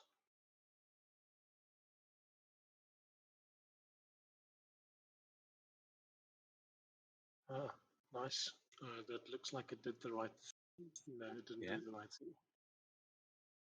I think it did. No, added that. No, it didn't. It did it right. It's your modifiers as well. You've got Okay, so she just like cleaves down the middle with her axe two-handed, like just smirks at Yormund. Ah, bitches, huh? And that would be her turn. okay, and yeah, you went straight down the middle, just like the other one. You cleaved its head into, and the brain is destroyed. That zombie is dead. You didn't do it with a shield. Hmm.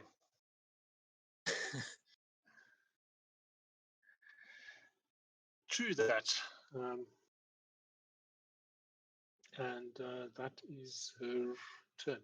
Oh, hang on. I need to click the So button. get There one we of go. those shields with blades on them. You can attack and defend yourself with it. Yeah, hey, there are ways to shield bash and things as well in the game. But Ursula, that brings us on to you as you see the zombie get killed. There's the one more skeleton in front of you. I'm gonna run down and dragon's breath that skeleton, just waiting for it to let me move. Still saying I'm next up. Oh, Yeah, is should be on your turn now. Oh, there we go. I'll try and get the dragon's breath to target by itself. Doesn't seem to want to though. See That's what fine. It's just standard the one, so button. you can just roll for the damage, and then it should. If it does ask you to place a template, then I think it will type.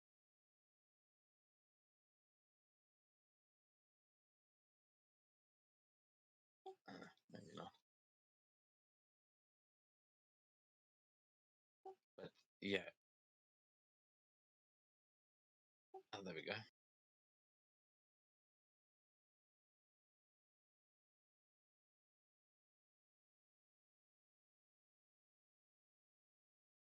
All right. There we go. So what does it look like as you destroy this one? This blast of lightning comes.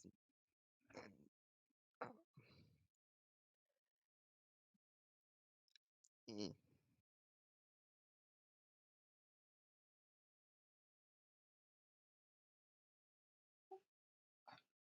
Sorry, I think that my connection. I can't no, hear I, what you.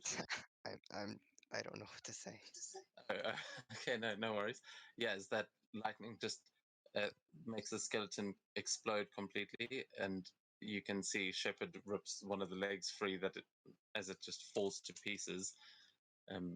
We'll go over to Camilla then, if that's your turn. Yeah. All right. No, not use Camilla. There is the zombie grabbing a hold of you. What are you gonna do? Well, two people can play the bite game. Oh, could be flashbacks right now.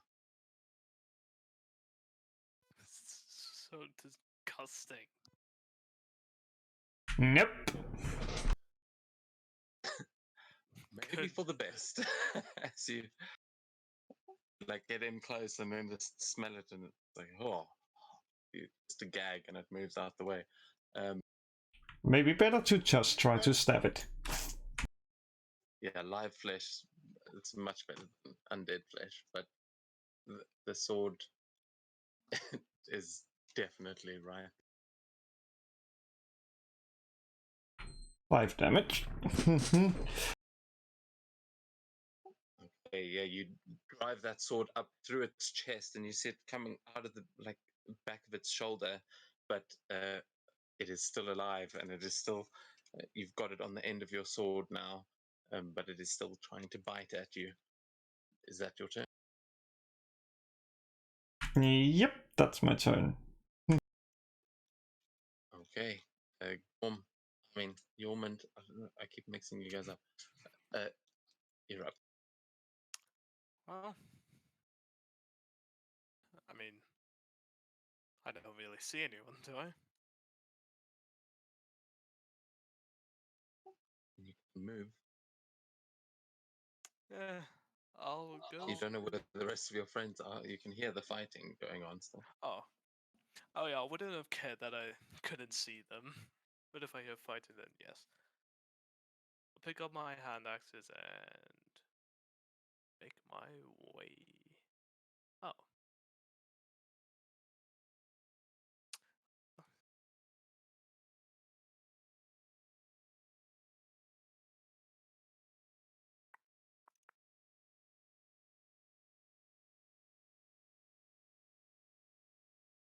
It's dead. Alright. Okay, so you climb up onto that boulder there, and are you moving, Shep? Yes, actually, first I will hand axe zombie before Carmilla bites it and gets something. Never mind. Instead, Shepard will. I don't want Shepard to bite. Can he claw something? No. You know what? Yeah, go ahead, bite the zombie, Carmilla. Shepard will go for the skeleton instead.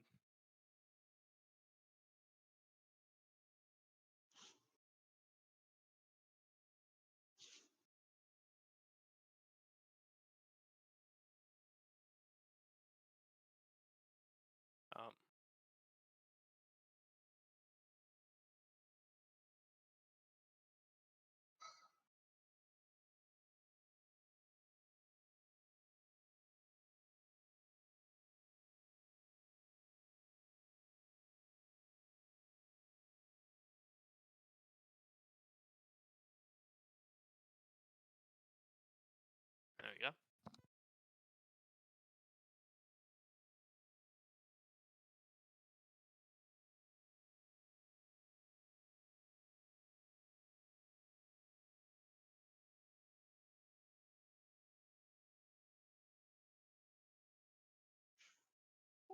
Okay, yeah. What does it look like as Shepard kills that? Just Shepard sprinting across as my hand axe just badly misses and hits one of the gravestones behind. And Shepard jumps and nearly bites off. Actually, no, he does bite the pelvic bone in half, letting the whole collection of bones crumble. All right, yes, they all scatter down to the ground.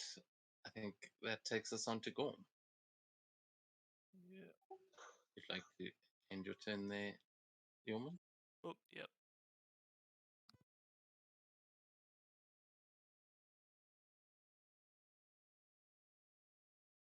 Pull the flanking maneuver and smack him with my warhammer. Yeah, as Camilla's just got the zombie on the end of a sword. You come in with the hammer with advantage.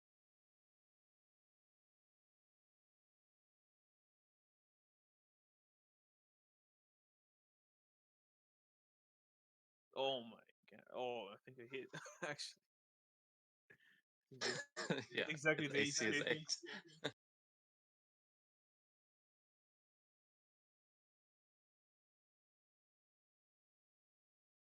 And the damage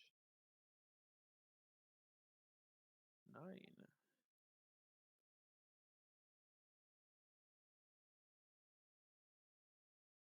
Oh no!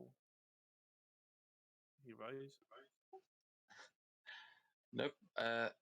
Because the DC is 5 plus the damage, Oh, so okay. it does. As you just connect right on the back of this thing's head. How do you want to do this? I just smack like from the top down. He said like it's pushed in into his body. Yeah, you see him waddle around a little bit before it dies, but you have definitely smashed the head in, and the zombie goes down. However, we are not fully out of initiative yet. Is that going to be the end of your turn? I'll use the rest of my movement. Look here, and I don't see anything inside the upside down ship, so I'll end my turn. So actually, as you're trying to look in there, you can give me a perception check. Gladly. Uh-oh.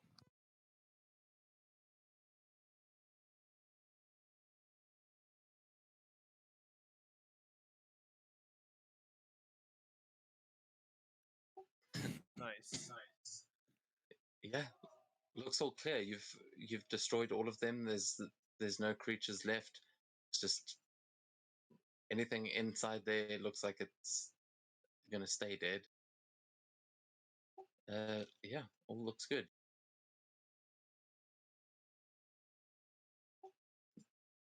From your perspective, looks like the fight is over. So we're going to go on to Oldfield. As I think, yeah, all the skeletons there are down. But as we are now going to your turn, Oldfield, as I'd like you to also make a perception check, please. Okay. Ooh. Okay, so Gorm does not realize this as he's just celebrating victory, but you will notice the bones of the skeleton next to you, they all start to sort of rattle, and they then begin to animate and sort of rolling themselves along the ground.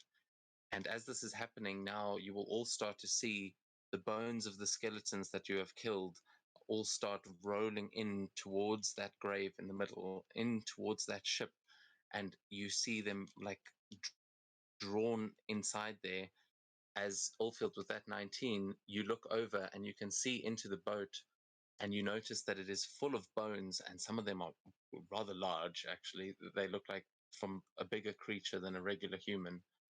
But you start to see these bodies forming as the bones start to assemble themselves into what look like more skeletons at first, but then you see one of them, as it rises up, is in full armor and is holding a shield and a sword in the other hand, as you see this glowing green mist coming from it, as you see the real threat here. One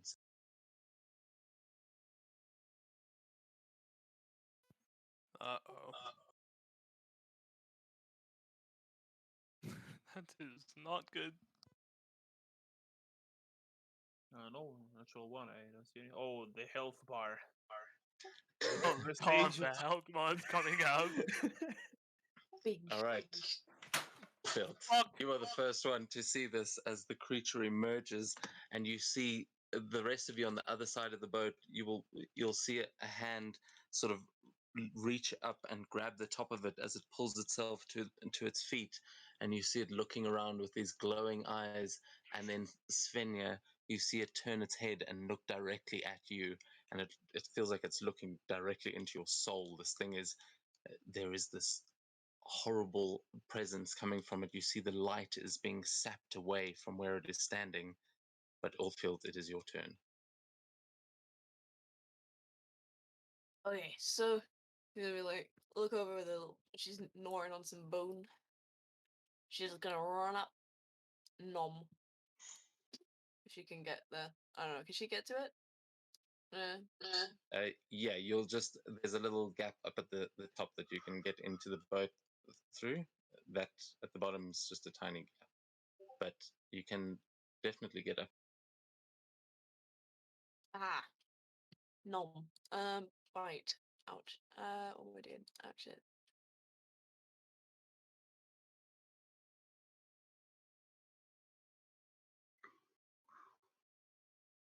Yeah.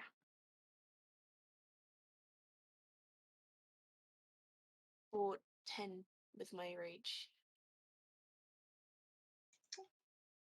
Okay, you're going for the bite again. Yeah, that's great. Oh, can you see the other skeletons in there as well? No. There's meant to be there's meant to be 3 more skeletons that summoned as well, but oh no, only 2. My bad. So yeah, those are kind of just forming as you walk into the room. I'll try and get them to show up now, but that 19 is definitely a hit, and you said 10 damage total, right? Yeah. Okay, nice. So that it takes that damage, and is that going to be Yes, yeah, that's my turn.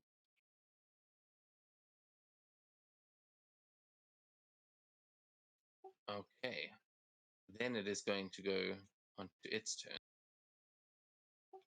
As you sort of bite into the like back of this thing's leg and just try and tear away a piece of bone, but it does. It is going to just turn to face you. Let's see.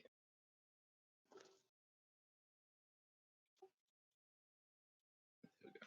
Okay, so it turns and looks down at you, and then just nods ahead, and the 2 skeletons are going to come rushing in towards you, Oldfield, and try and surround you.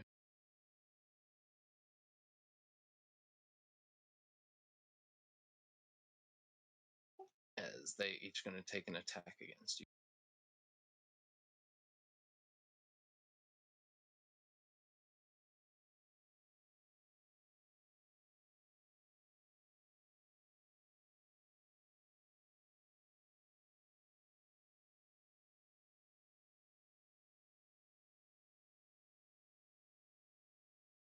Ooh. I got it. Apparently I could use a reaction, but I don't think that would work, right? Because I summoned the mouth, not the tail. Yeah. Only one of I them. don't know if you have to pick that. I don't know. I've never. Yeah. when she Seen this chooses kind of between barbarian to be. mouth, tail, or I don't remember claws. That's three. She chooses one of the other. One of them. Oh, mouth it is. I don't get a reaction. Okay, cool. You take 3 points of piercing damage from the first one that hits you, and then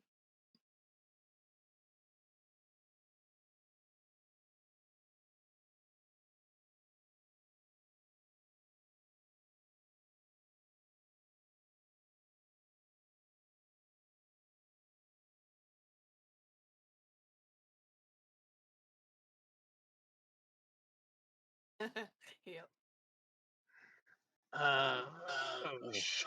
Can you use cutting words against a critical hit?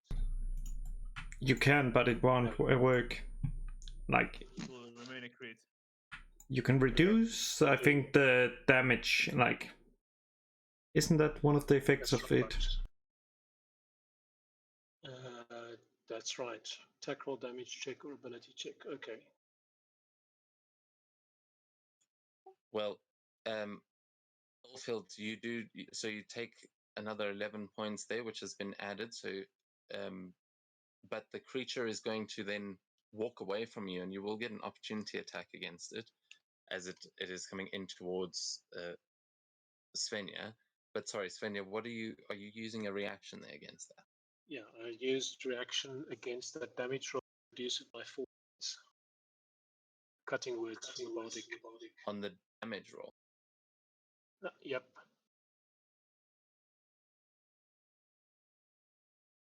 That's cool. Okay, so I've added 4 hit points back there.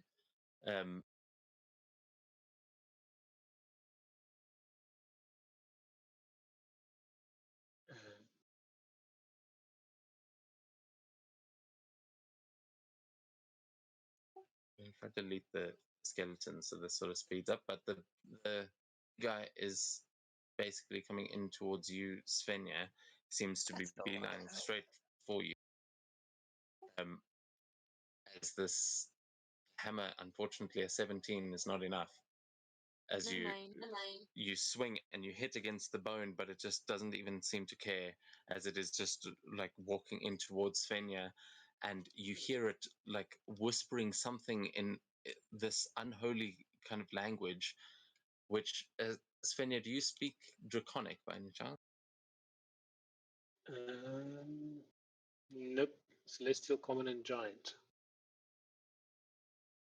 Hang on. Yeah, no, she doesn't have anything that helps with languages. All right, then you are going to see it raise its sword, and it is going to bring it down in over your head. And I will remind you guys, running is an option if you want, but just Ooh, this does not feel like it's going to end well. oh, but you do miss that one, and then it is coming in with another attack.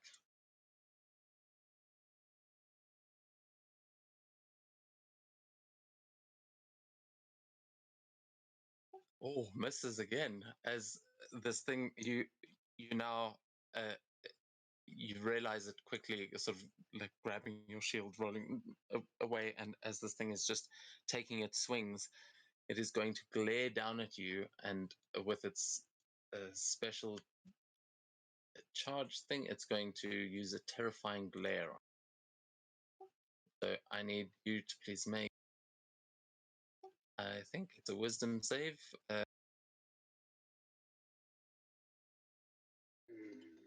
there we go. It should prompt you there in the thing.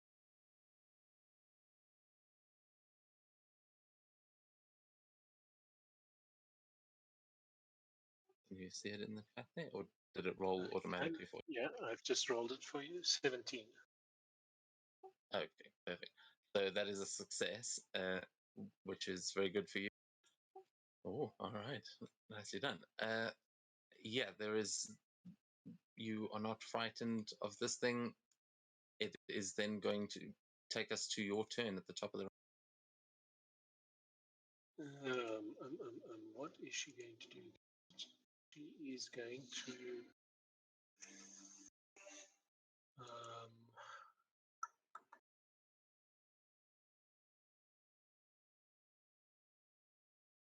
biggest spell that we can cast. She is going to.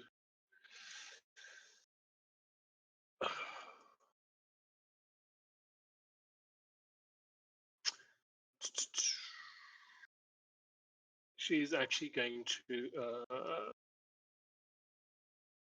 with Vicious Mockery, because I want that next saving throw to be decreased. And let me just do targeting. And this does not sound like I didn't know that this is a good idea. We're going to do it.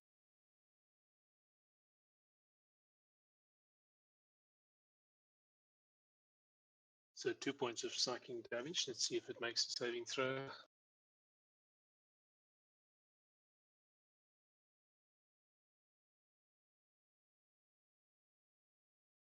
Nice. So it has disadvantage on its next attack roll.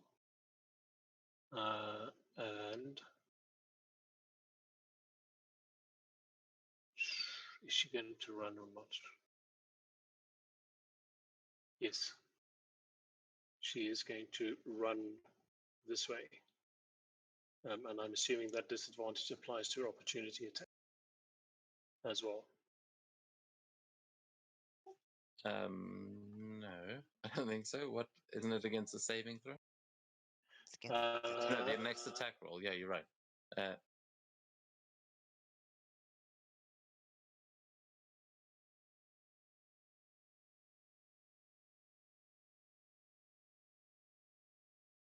Nice. Oh. Unable to hit Nice. me. Yeah, as that you definitely that's what you say to throw it off. Can't even hit the little mouse. Poor little scary monster.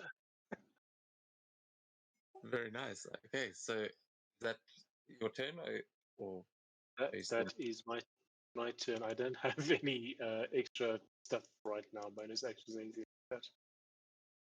all right? So yeah, you'll hear this Oh, thing so hissing at you, but yeah.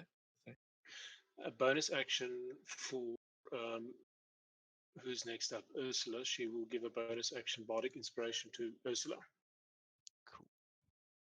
Go get it, Ursula. Go get it.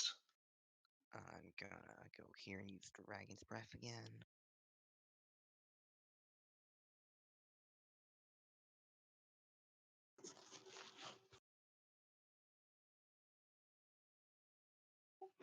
What are you rolling against?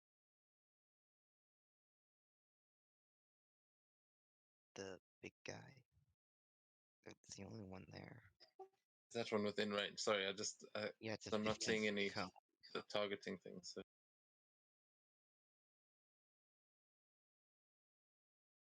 Well, I thought it was within range. Maybe I need to move one closer.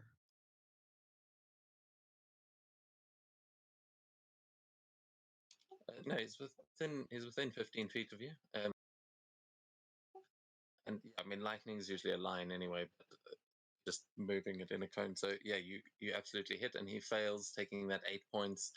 Is blasted with lightning, but you'll see it raise its shield and just sort of take the hit to the shield. I'm gonna go run over next to them and sealed wall.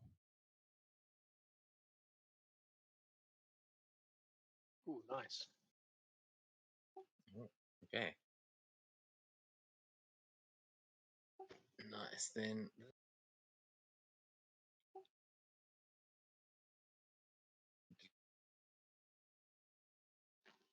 in my way.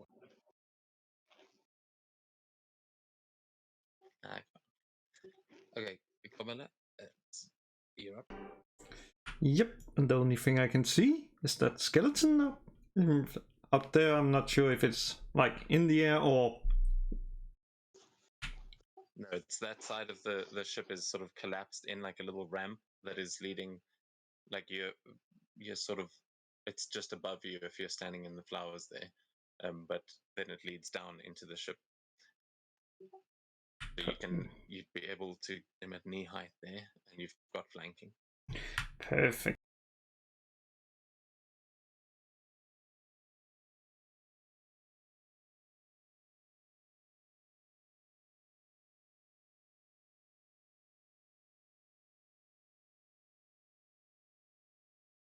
Oh yes, you sweep the leg out on that first one.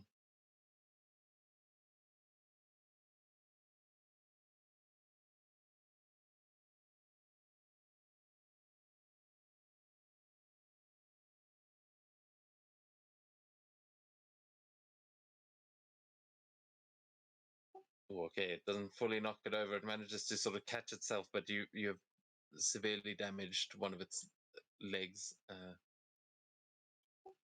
Is that your anything else you want to Nope. I'm gonna stay my ground. do? Okay, nice. The corner there, Yormund up on the boulder. You see this creature emerging from the ship. What are you going to do? I'm going to initially yell, "Oi, cunt!" Run up. Hit it with my halberd. At least try. And I am going to run away.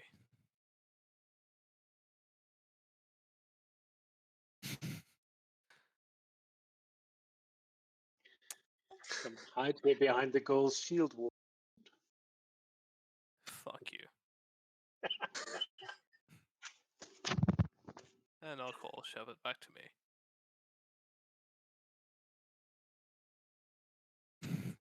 Yeah, that's not a great turn. Yeah, no, I mean, you hit the shield. You've gotten its attention as we go on to Gorm.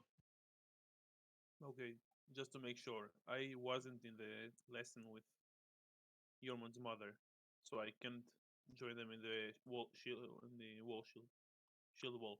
I'm sure you could figure it out and try. Yeah, I'm going to say at this point, no, you haven't learned the Okay. shield wall skill if you weren't there. You opted out of that, so yeah. Yeah, It's, just don't making get it sure. for not making attending. sure. Yeah. I'll stand here. Well, I will say you can learn it from them now, though. Like you don't have to. You wouldn't have to wait until you go back to town to learn it if you wanted to do that on a downtime sort of thing. But you get around there and you see this thing. I'll cast protection from good and evil. And brace and be ready to tank. What exactly roll Okay. when casting it? You have disadvantage against attacks. You have this undead has disadvantage attacking me, and I cannot be frightened or charmed by them. Very nice. Okay. And I'll just like raise my shield, ready to brace his attacks. Actually, I'll use my bonus action and harness divine power and get my spell slot back, and then I will end my turn. There we go. Okay. Very nice. As yeah, Phil, that takes us to you. The commander seems to have come to help you out with these skeletons, but they've got you surrounded. What do you do?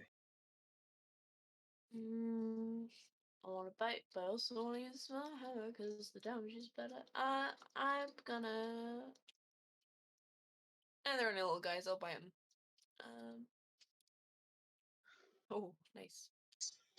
So you'd have advantage against the one that you're flanking with Ooh. Svenja, but a 25 will definitely hit either of I'll just see if I can get that at 20. Don't have a flanking mode.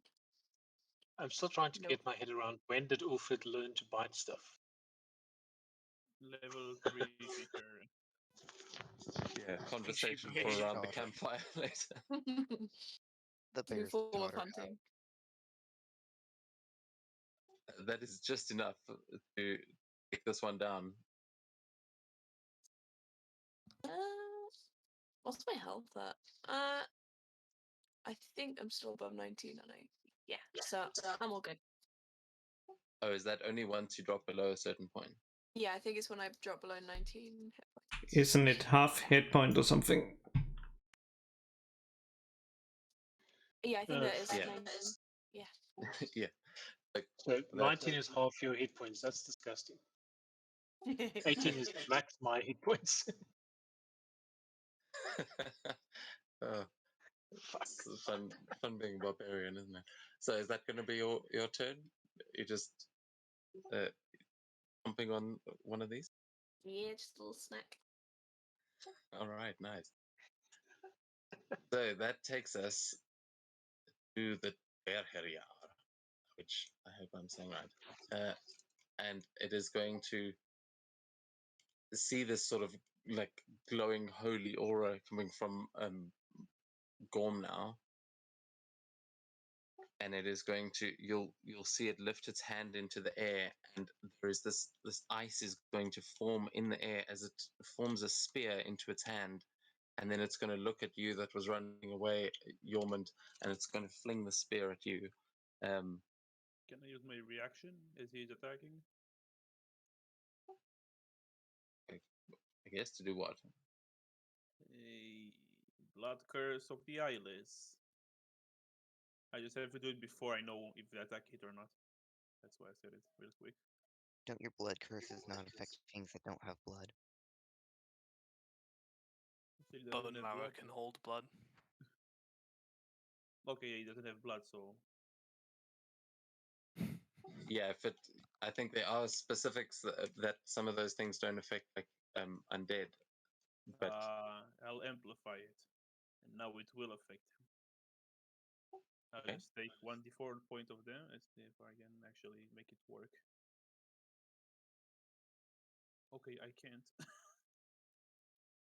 But I take 4 damage. so you take 4 damage to do what? To Until the start of my next turn, all of his attacks, you need to roll a d4 and reduce it from the score. From the to hit.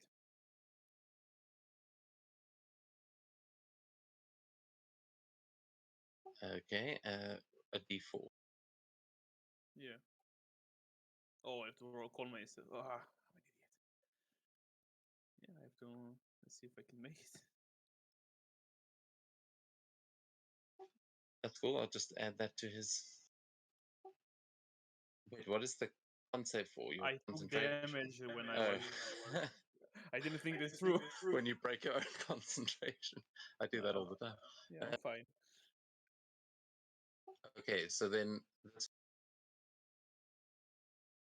Oh, did that roll properly? I don't know.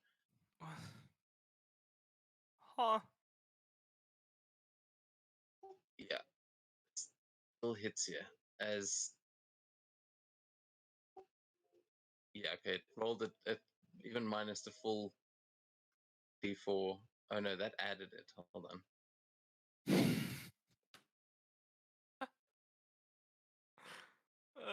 Yeah, it still would have been a 20 though. Minus 4. What is your AC? 15. So it still would have hit. Wait, 'cause 15. it would have been a 16 to hit. Isn't your AC? Your AC currently says it's 15. Is that wrong? Should be 17. I got half plate last session. Well, you're not wearing it clearly, so it's not.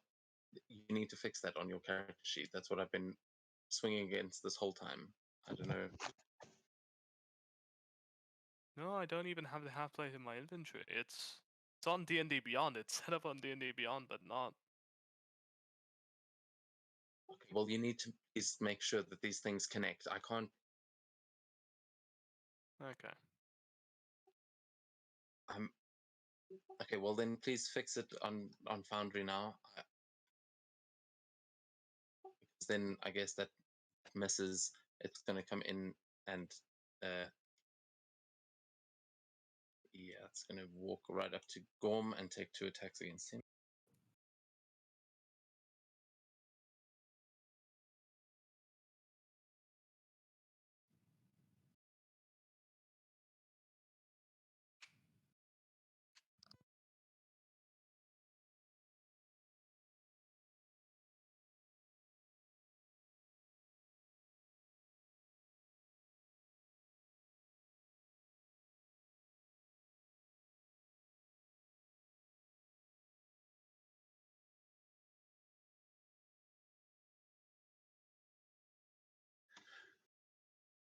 Wait, how can it hit Gorm on a 12?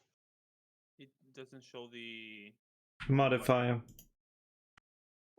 Ah, okay. That was a 19 total. Just hold on a second, because I haven't removed the 1d4 yet, because that wasn't working. So what? Your AC is 18, right, Gorm? correct. Okay, then it doesn't hit you Let's as go. your. Yeah. So what were you saying? So let's go. Yeah. Okay. Yeah. So then that's pretty much all. Then I'm just going to roll to see if it recharges. It's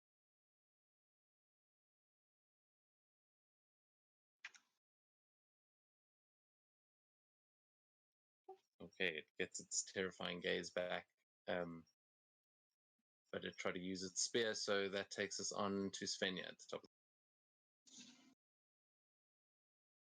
Okay, so she's going to try and position Fairy Fire in such a way that it only hits the Fire Harrier. And that. let's see, place measure template, something like that. Okay, how do I get this place measure template to actually enter?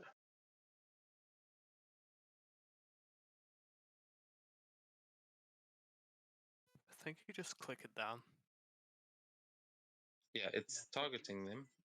I don't know. I think there may be some visual that's not working. Because I can see there every time you were putting it down, it was targeting. Yeah, it's targeting the zombies and. There we go.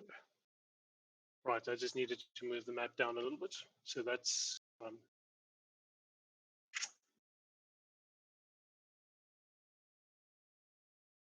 fantastic. So it is now glowing in this nice purplish, bluish, aldrich kind of light. And it is now, you're attacking at advantage against it. And she will also use a bonus action to pass another bardic inspiration. She's deeply panicking here. But whatever it said to her, she would pass another bardic inspiration to Gorm. And I don't know how to do that. Maybe target me and then use the Bardic Inspiration feature. Yeah, I'll it's take the not. bard.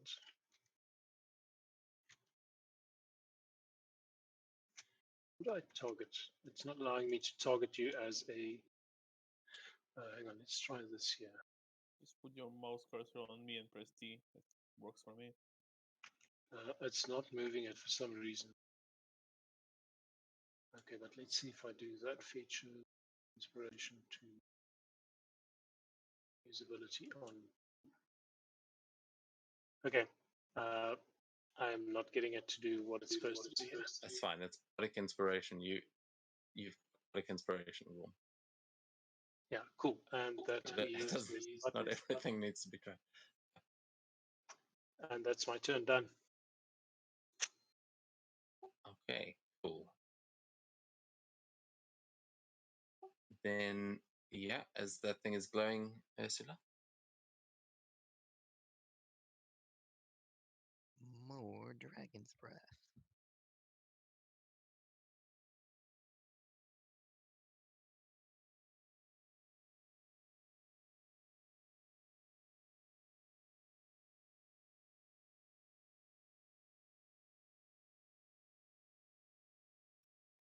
That's weird.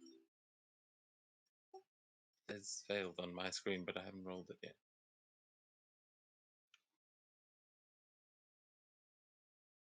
Yeah, it didn't.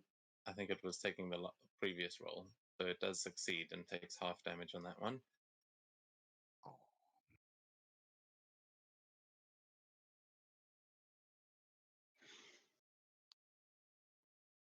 I think I'm going to use Quicken Spell on Ray of Frost too.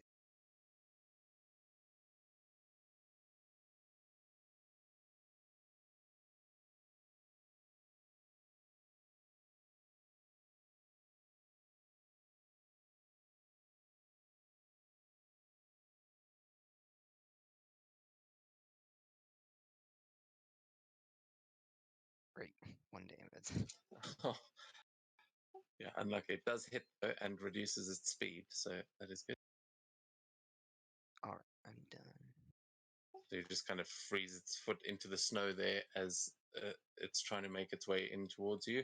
That takes us on the 2 common.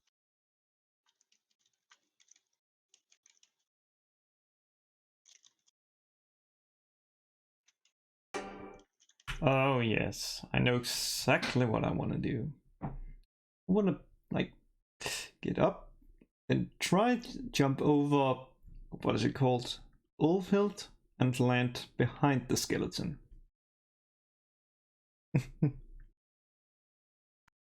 Yeah, I mean, easy enough. And then let's just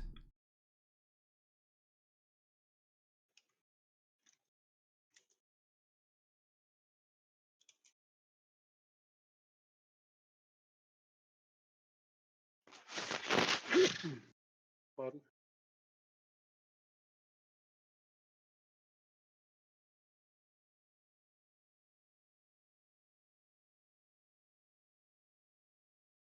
Oh, there we go. and it's dead. Yeah, executed that one. What does it look like as you flip over Orfield's head and kill this one? First, I just come and jump and basically just stab into it with the sword, and then with the other, I'm like, while in the air, just swinging, using the momentum, and just decapitation. Very nice. At your turn?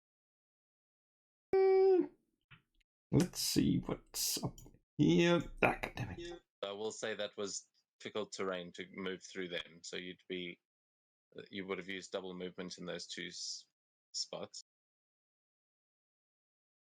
And that would be, let's see, yep, that would be all the movement, but that's enough. Well, Yeoman, you're up.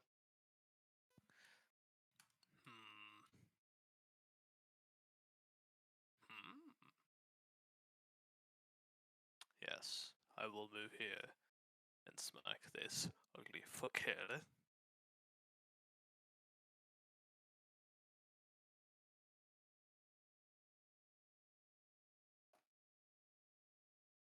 Actually, sorry, question.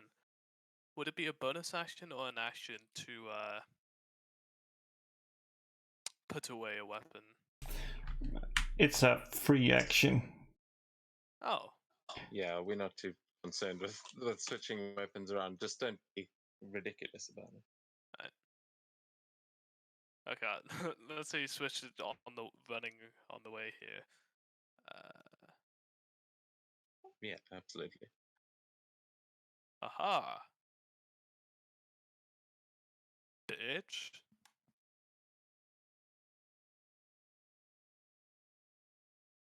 Cool. And I'll run Shepherd over this side. Are you going to do an advantage attack for crit fishing or not? Am I what? Uh, Sorry. you very yeah, roll fast. at advantage to see if you can get a crit on it, because you're attacking at advantage at the moment. I'm attacking Yeah, with it. so yeah, because it's got fairy fire, so that Oh. it's glowing and gives you advantage. Oh. Oh, I didn't know that. Sorry. Roll once more and see. Nah, wouldn't have mattered. Shepherd. Uh-oh.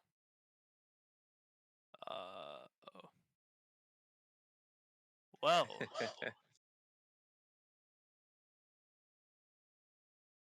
It's time for this. Who's, although that's not where he was at the beginning of his turn. Sorry? So, that happens at the beginning of his turn. So it's not where he is standing now. It's where he was standing at the beginning. Ah. because you know, at the beginning of your turn, you haven't moved yet. So, Svenja, you are going to. Sorry. Yeah. I have to roll against a DC 10 on animal handling. Yeah, so you can make that roll as Svenja. You hear Shepard just starting to snarl and like get. You know, you've heard tales of this kind of magic making animals go wild, and Yormund, you hear it too. As you definitely, what do you try and do to calm Shepard down before he just loses his mind? Well, I just sort of like whistle and just point towards the other side of this block, just sort of like directing him there and probably insatiate. Okay, yeah, they can immediately use his speed to move up there instead. But yeah, you've managed to keep control of your wolf. And we'll use some of his ferocity to do this. Okay, and again at advantage, right? Yes, you roll now. Yes. Nice. Would have got it anyway for pack tactics. There we go. And it has disadvantage on that strength saving throw. I feel like it'll still succeed anyway. Oh. No, as Shepard just loses it and like, what does it look like as he tackles this massive Draugr to the ground? I imagine it won't look like much until you get the Draugr in the picture. He just bites at his ankle, but somehow it's driving the Draugr down onto its knees. Yeah, he absolutely just grabs the ankle and keeps running. And this Draugr has to sort of catch itself and is now down on one knee, like face to face with you, Gorm, as he's just getting his leg pulled backwards, and you see it readying its sword to turn around and swing it at this damned mutt. But is that going to be your turn, Yorman? I think I could. Ah, shit. Oh, well, it's too late for that. No, I'll just use second wind and get some health back.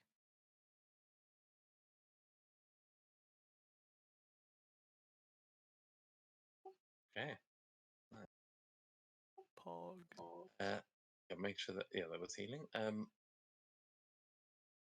think that is going to take us to Gorm then. Yeah, I'm going to try something. It's an undead, but still, it's on the ground, right? It's fallen.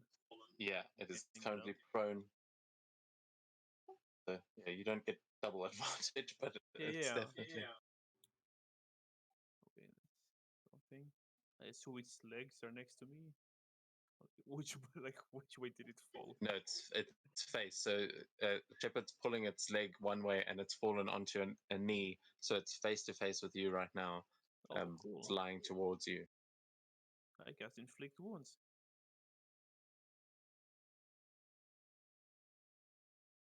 Do the same thing I did to the guy under the water. Just plaster it on his face. Come on, hit.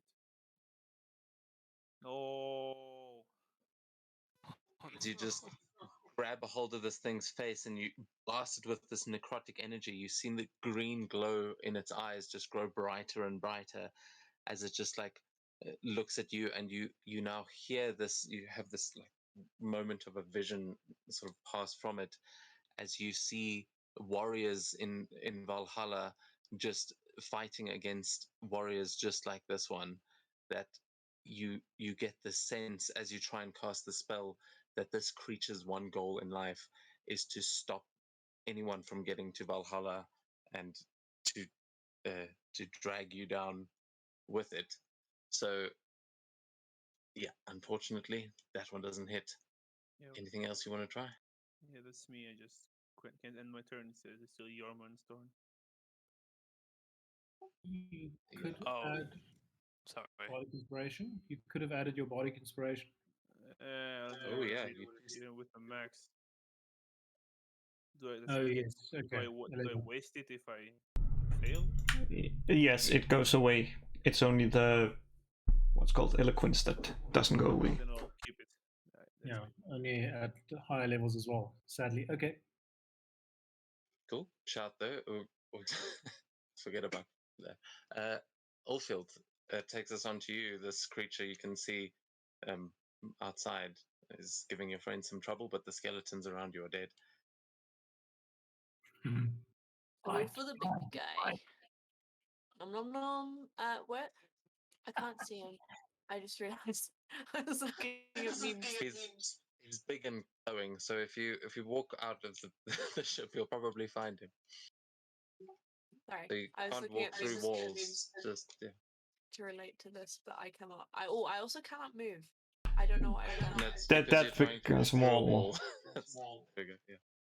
Ah, I'm learning. Right. Okay. God. Today I have the intelligence of Oldfield. Okay.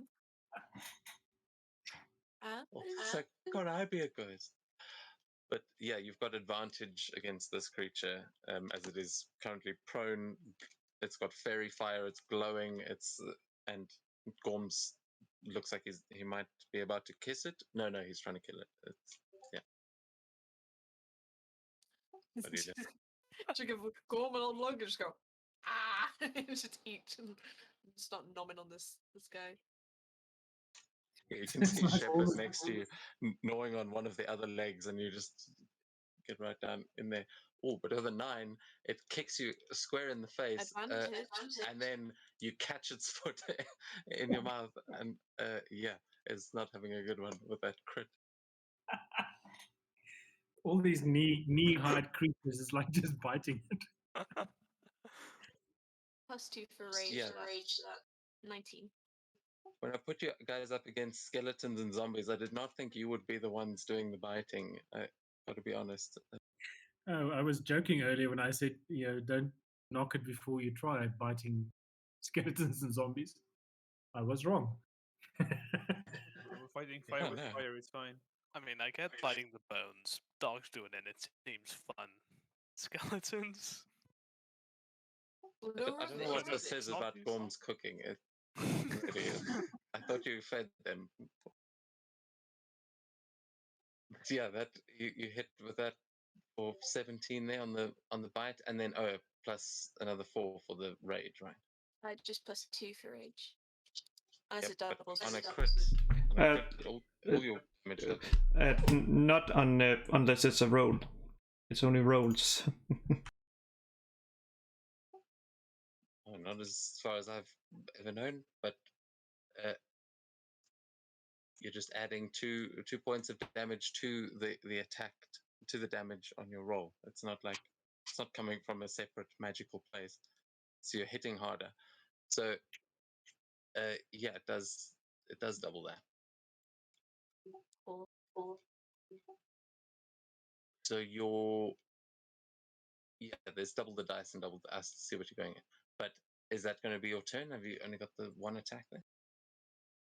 Yeah, I'm not fancy enough, not just yet, to get 2 attacks. Okay, then it is going to take us to its turn, and you've got it fully surrounded now. It's like on the ground. Let's see, how's it actually doing here? Haven't put it low enough for that. Okay, let's see. Uh-oh. Has it hit any of you with the sword yet? It's missed every attack. Eh? I think Yep. so. Okay, so first one is going for Shepherd because that's what I said it was doing immediately, but it's going to try and arc that all the way around itself.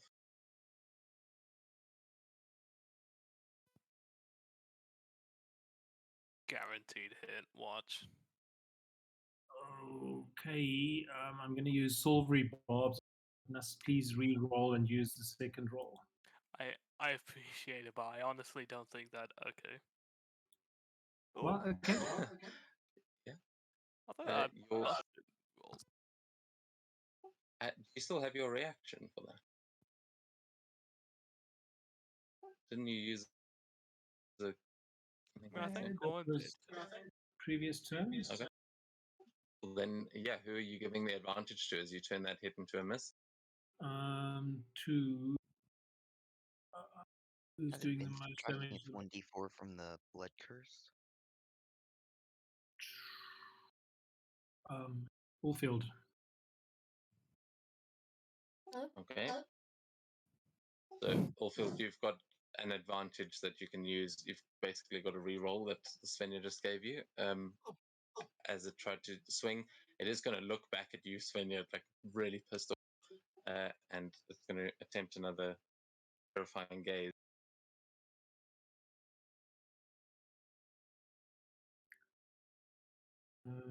Okay. Oh, okay. It's give me a recharge check, but I checked for that earlier and it did get it. So the other one doesn't. Its spear doesn't recharge, but I do need a wisdom save from you, please. Let's hold fingers and cross thumbs. And that would be a 10. That is going to be a failure as you are frightened for 1 minute, and while frightened, you are paralyzed. You can repeat the save at the end of each of your turns, but it stares at you, and you feel like you're the one it's after. Like it came here for you for some reason, and wants you dead. But yes, that is its terrifying glare, and then it's got one more sword attack that it's going to take. Let's see. Yeah, it's just stares at you for messing up that swing. I think it's gonna go for Shepherd again. I feel I feel God bad. I'm always damn going it. for the dog. No, fuck it. It's gonna go for Allfield because you're gnawing on its other leg. It's sick of these people biting on it as it just starts trying to pull itself to its feet with half its movement. It's going for you, Ulf.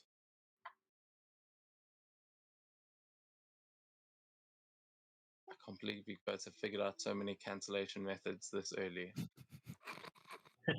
I just hate you all. This is going to come back and bite. Thank you, Dice Gods. Now, what if you? He's just crit. If someone, yeah, just crit. If someone says they've got another silvery barbs, it's video. He's the barbarians, he can take it. Oh, that was a crit. Goodbye. Oh, Holy hell. shit! As this thing swings at Shepard, misses, turns and glares back at Svenja. It's then going to pull itself to its feet and just drive its sword right through you, Ulfield, as it like stabs right through you and picks you up on the end of its sword. Thankfully, you had 28 points of health left, so that is not double your hit points. It nearly instantly killed you, but you are... Rage. I just remembered. Oh, you are resistant. You're right. So, You will still be, I It'd think be you're still down to down. 5 but now. No. Nice. You're at 28, right? It says more. It said minus 45 on my screen, Yeah, and half of that would be 23. but she was on 19. No, I was on 20. Huh?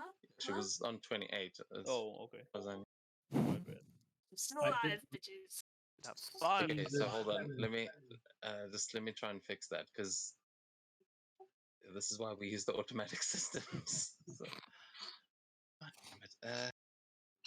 yeah, that's true. Half the slashing only. So half of some of that was necrotic. So let me double check. The bigger chunk is necrotic. Yeah, So I'm you're sorry. not dead. That's for sure. And they still. Yeah, it was 26 slashing damage got reduced then, and or it rolled like max damage on its on some of that. So the 26 is then halved to 13. So you'll get 13. Yeah, and the rest you take. Okay. So what is 45 minus 30? Okay. 32. I'm still down. So you're still down. It is, yeah. So it was 32 points. You had 28. You are still unconscious and now dying. So as explained, it's got you on the end of its blade. I think that's pretty much.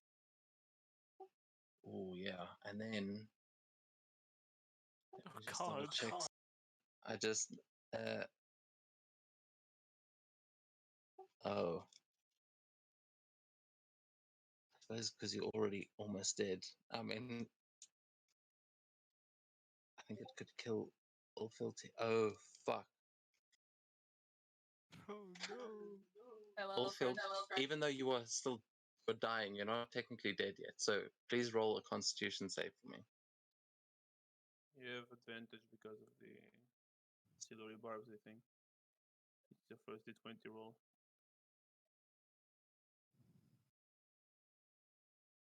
Nice. Okay, yeah. With that, that is a success, which is very good for you. But you are going to fail one death saving throw, as it is. You see the wound from this. You see this like horrible, like blackened veins around the wound as he just flings you from the end of his sword onto the ground, and because of the extra damage that it puts into that as a bonus action, it is basically like it hit you again, and you're going to fail one death save. Nice, nice. Okay, so with that, it is now back up onto its feet, but that is its turn. Top of the round with Sven.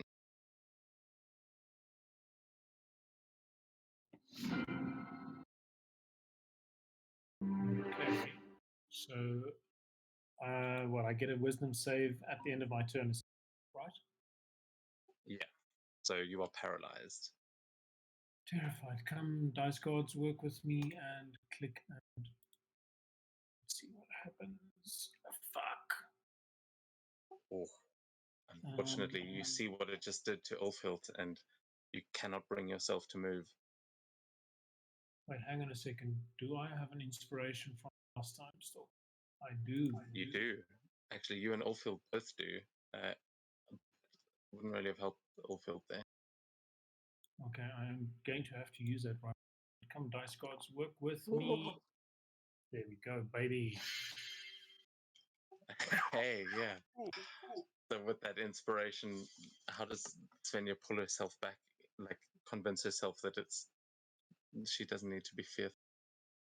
I mean, so just seeing what is happening to Ulfield, her anger and rage, just, that she's glaring at this thing in absolute rage, and she manages somehow to connect herself to her beliefs in Valhalla and bravery, and snaps herself out of it. But it is the end of her turn, right? I can't do anything else. I will say, because you got a nat 20, I'll give you a bonus action.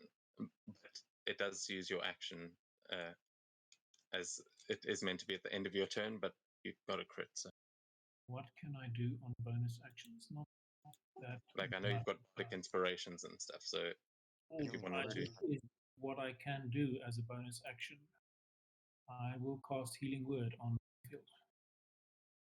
Oh, okay. And because me I'm being out of, generous.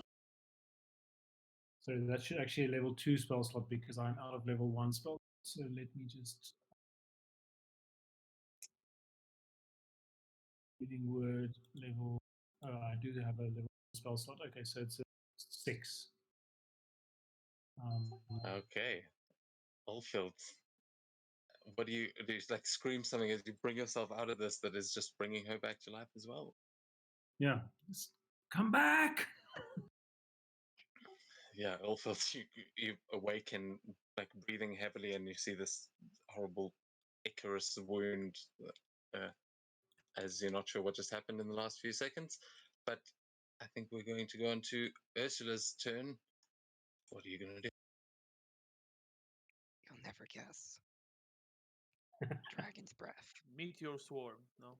Disintegrate. Okay, I will say your dragon's breath now, Shepherd and Gorm are right on either side of it, so you quite likely going to hit one of them as well.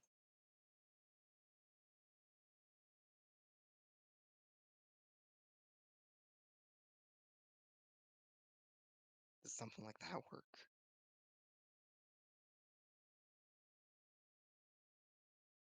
Is there nothing else you have?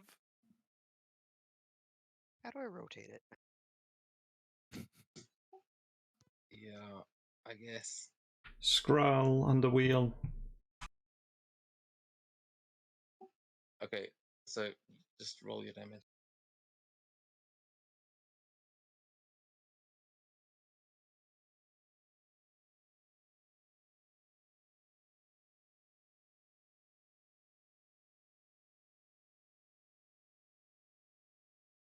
Okay, it got a nat 1 on that save, so it'll take that damage.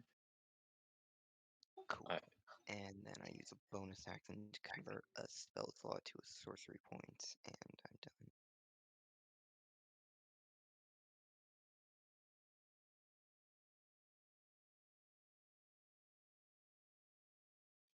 All right.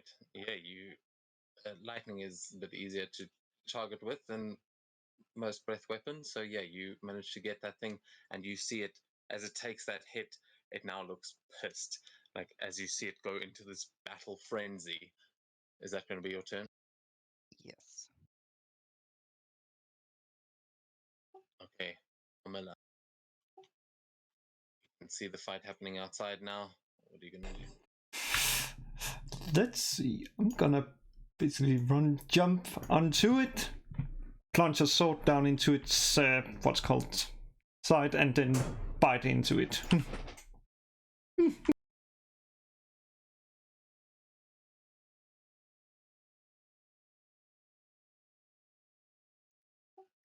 Again, no blood, but you can try chew on it.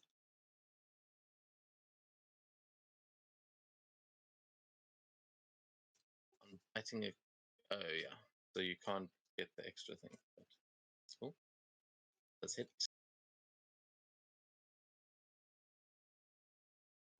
So yeah, you don't regain the hit points from that. You do 6 points.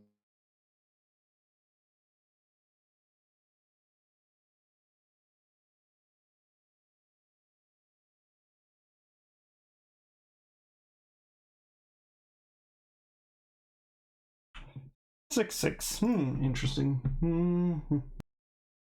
Damage there. Oh, okay, nice. And let's see here. Now, that's fine.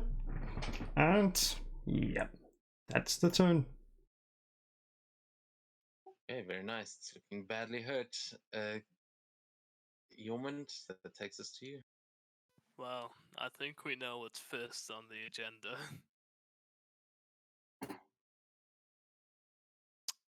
Yeah, that does it.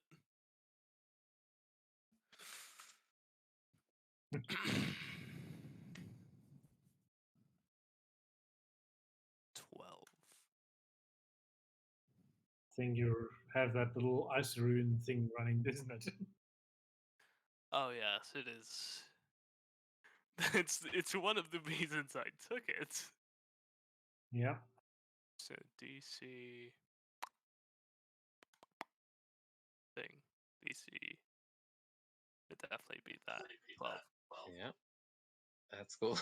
It feels like you've been training this dog well over the last month We or actually so. want him not to rampage. Can't he just go attack him and deal extra damage? He can also attack everyone else, including you. But the Skelly's the And- closest. But with him on a rampage, I can't use his abilities. And I can't knock him prone. Like this.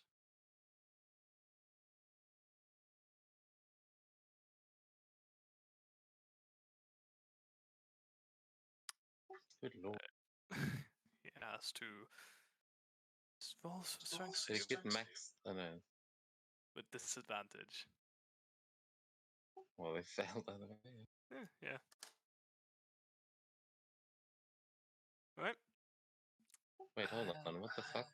Did you also didn't hit there? Sorry. It roll. Sorry, no. Just suddenly it minus 10 and then 12. No, it should have just done 10.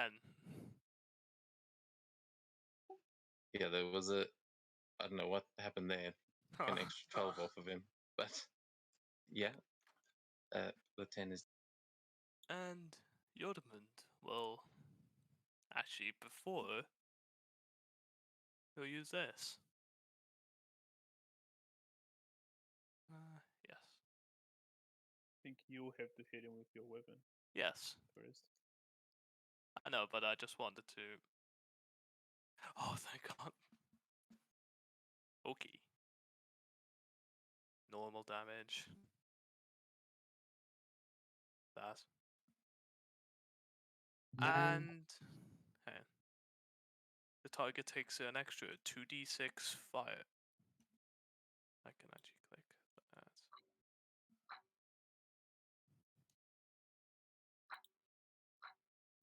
And he has to roll another strength save.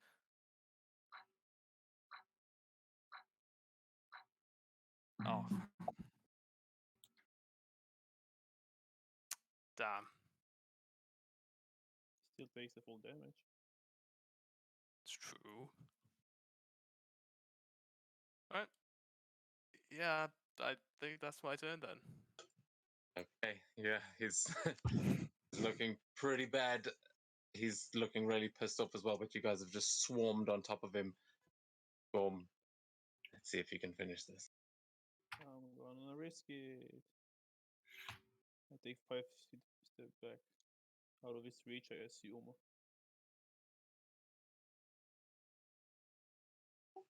Yeah, you would be provoking an opportunity, which at the moment he's in the battle frenzy. He's just like down. He's going to thrust his sword out towards you. Yeah, disadvantage. Can you do opportunity attack if you're prone? Yeah, with disadvantage. Ah, okay. But it is disadvantage anyway against me, so.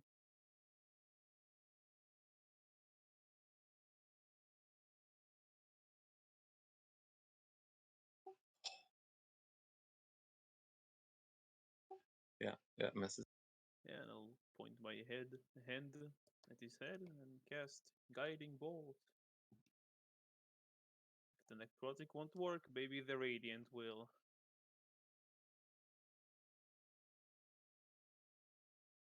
Yeah. Oh yeah, that definitely hits. 14. How do you want to do this? Just blast him in his face, and like the green aura that was inside of there just dims and he falls. Yeah, absolutely. You just see the light from inside explode as this creature falls, and you will see its longsword as it collapses to the ground just begin to crumble and like dissolve itself. And Ursula, you'll notice that it is turning into that same color of material that you saw in the rock as it just dissolves and crumbles into the ground. And that brings us out of combat as you guys have successfully defeated the Tverherjar. Yeah, maybe. Well done. Eee. Oh!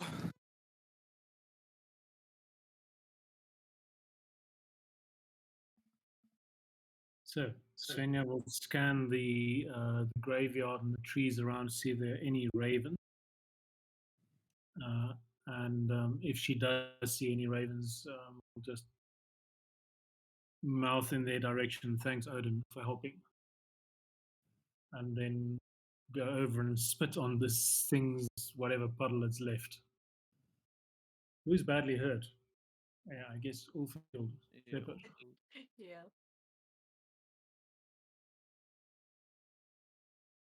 Can I make a I check? cannot believe it only hit you once. Sorry.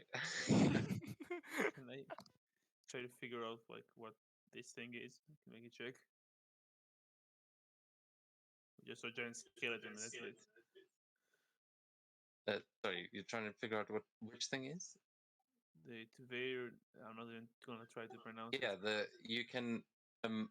This is the thing that was described to you in, and that vision that you had sort of gave you some insight into it.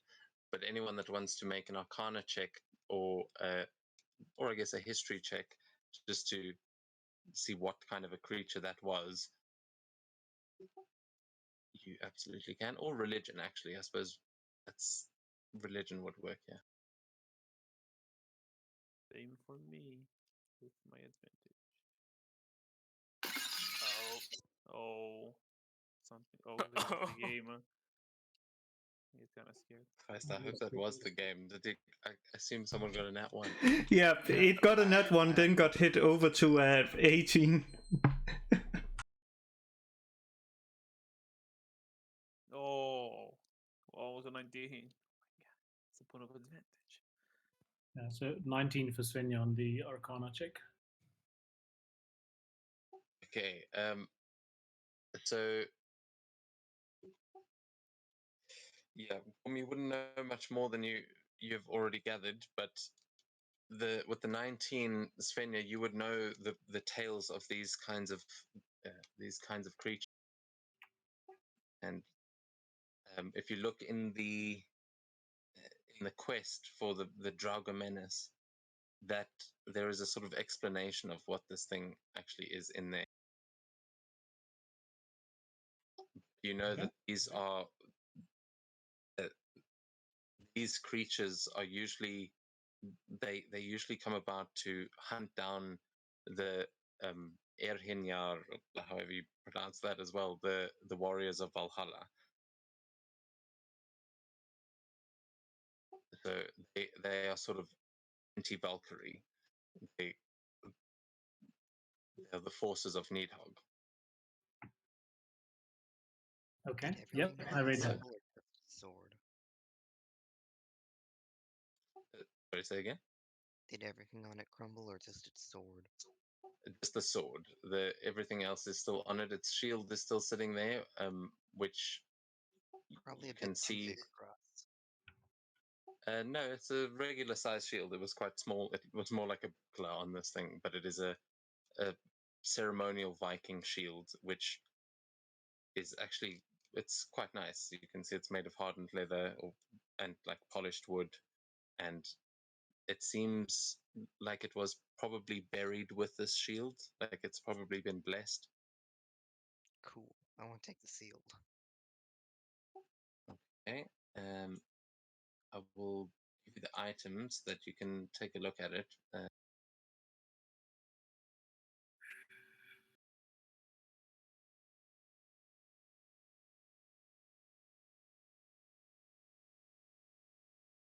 Yeah, other than that, it seems like you've dealt with the Draugr.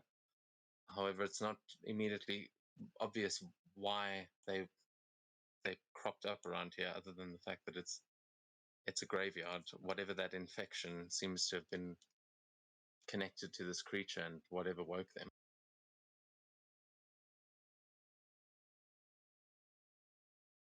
So does anybody speak Draconic? I wouldn't bet on it. Really? No one took Chronic? I'm amazed. Nope, Always nope. take Draconic. Giant. So before she forgets it, Svenja is going to pull out some paper and try and write down phonetically what she thinks she heard. Can I roll a history check for that? Maybe see if she can capture that, because she wants to see if she can find out what it said. Yeah, sure. I'll say history or performance, actually, as you are just kind of like recognizing the lyrics to a song, even if you don't speak the language. Okay, well, let's do performance fun. No! Nope. Too much stress and tension. 9. Yeah, no, those weren't words. It was just going, rah, wah, wah. And Yeah, like it's death metal. yeah, no, hard to translate heavy metal. You do know that it seemed quite intent on coming after you, and not sure why. And yeah, no, you wouldn't have understood what it was saying. But you did. It seemed like it was blaming you, or like insulting you, almost like you were using vicious mockery against it, but you don't know what it was saying. Shit. Oh well. She's making a note to go and sort of research a little bit more about what that may be. You just got cursed. That's all.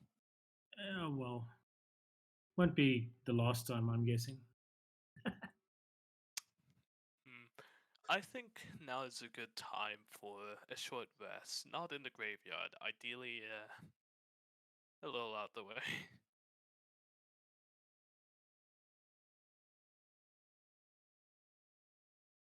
Thoughts? Yeah, I like that. I think let's just sort of, as we are in the graveyard, I don't know if we want to do the grave robbery thing. It kind of feels like we should respect the graves. But other than the shield, armor, the zombies that they have, anything else, skeletons. So yeah, so Svenja is not going to do grave robbery, but on anything that's lying loose around or anything else that she can get from the Draugr. Yeah, you can make a harvesting check to try and just pick up from the basic, like the skeletons and the zombies, see if they had anything on them. I will have to actually get back to you and let you know what you find on that one, because I forgot to look up in the harvesting guide. But yeah, there's not much on them. They only had armor, like scraps of armor on them. The zombies didn't have armor. The Tverherjar, whatever fucking Draugr thing, it does have a chain hauberk though, which is like a lighter version of Mordian chainmail. Okay, which means medium armor. Oh no, chain is heavy, right? That is heavy, yeah. Yeah, it's like it's short sleeves that cover half the arm. Doesn't have leggings. It's just simple, pretty basic armor. Don't look at me. I'm fine with my half plate. Yeah, have you put that on, by the way? Yes. Okay, good. I'm not sure why it just didn't import. Neither did my frost rune. I'm not sure what happened there. I'm not You may sure. need to import it. It probably hasn't been imported since you added those. Yeah, armor proficiency light. Okay. Well, let's take it with and see if we can trade it. So, okay, harvesting check. Can I do an investigation check? Are you okay with that? Yeah. 13. Okay, a 13. Yeah, you'll probably be able to get some. Well, anything that is worth anything, but they are just undead. They don't seem to have much on them. The skeletons did have like basic short swords and short bows. They also had buckler shields. So if you want any of those, but it's pretty common, like not worth much. Yeah, I'm not sure if somebody already did it, but can I go around the graveyard, see if there is maybe a source for like the necrotic power that brought them back here? Maybe someone Yes. brought them back and did it just happen? Yeah, you can also make an arcana or religion, or just investigation if you're just taking a look around.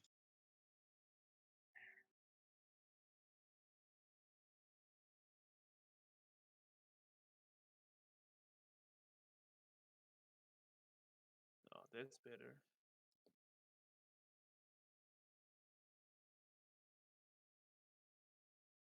Sorry, call it out. What was that? 19. Okay, yeah. You'll see similar traces of that same energy that was in the rocks. you see there is some of that inside the boat, especially. You can see where this creature emerged from. There is a lot of that same material, and it seems like it is in the middle grave mostly. The graves around it, however, you notice are like arranged in sort of symbols that and runes that seem to be like protective, like these staves. But that middle one, it seems like someone might have broken whatever protective magic was preventing the undead there. You're not sure what could have done such a thing other than like a necromancer, but you do remember this similar energy when you fell into the river as well. It could be something that's just infected from there, that from where you found those other rocks, or it could have gone the other way. Okay. But that rock seems to be the source of the necrotic energy. So it's still like, do I still sense necrotic energy from it? Is it like at least a little bit dying down now that we killed the giant dragger? Yeah, when the sword dissolved, that you saw that energy actually moving, and it seems like it went somewhere, like it went into the rock, and what is left here is probably, it's just like it stained the rock almost. But that, it doesn't seem like killing them has fixed the problem. It's just, yeah, they're definitely not getting back up, but you're not sure how that material works, what it actually is. It just seems like necrotic energy that has left this residue. Okay. I would like to take a sample of that to the druids in the tree village, but I'm not sure I want to carry that around with us. So, okay. Does Svenja think that carrying this around is not a good idea? Well, you were carrying around a piece of the rock that Ursula brought back to show to her mother, and nothing bad happened to you then. So well, yeah, it doesn't seem like it's that potent. I will say that it's not like, this is not like drawing the life out of you if you touch it or something. It just seems like the leftover residue from magic that was like cast here or possibly into the ground. Okay, so she will take some with to show to the druids when we eventually get to the tree village. Smallish sample. She remembers that massive library there. So, yeah, let's go look at that. Okay. So, are you guys going to like move along again after searching the graveyard, or are you going to make camp? I was gonna say, like, I'd like to just go up back to the river and start making a thing. Yeah, just a small little campsite, just enough for a fire. Is it me, or this area shaped like a giant footprint? No, it does. But I was thinking it might just be a deliberate shape. Anyway, Just look can give- different. I'd go make a quick trek around the graveyard and then leave. You can actually give me an Arcana or Religion as well, Ursula, as you're trying to like look at this place as a whole. This I actually drew this map, so I know exactly what it is. Cool.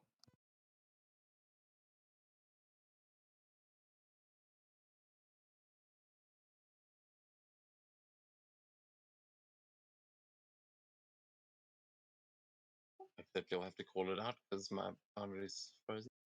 12. Okay, yeah, you would recognize that the shape of a lot of these graves are runes, a lot of runes relating to life and death, and you realize that the actual protective magic over this place is built into the way that the grave mounds are built as well. And actually, those things, if you were to imbue magic into them, you might be able to power them up. But things were already slow enough. I didn't want to add complicated new mechanics as well. Yeah, if you were to defend against undead again, you might be able to use the shapes around here to create like protective fields. Thankfully, you didn't need it today.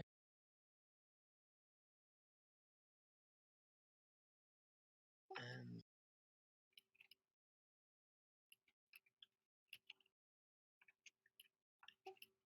with that, we are going to move you back.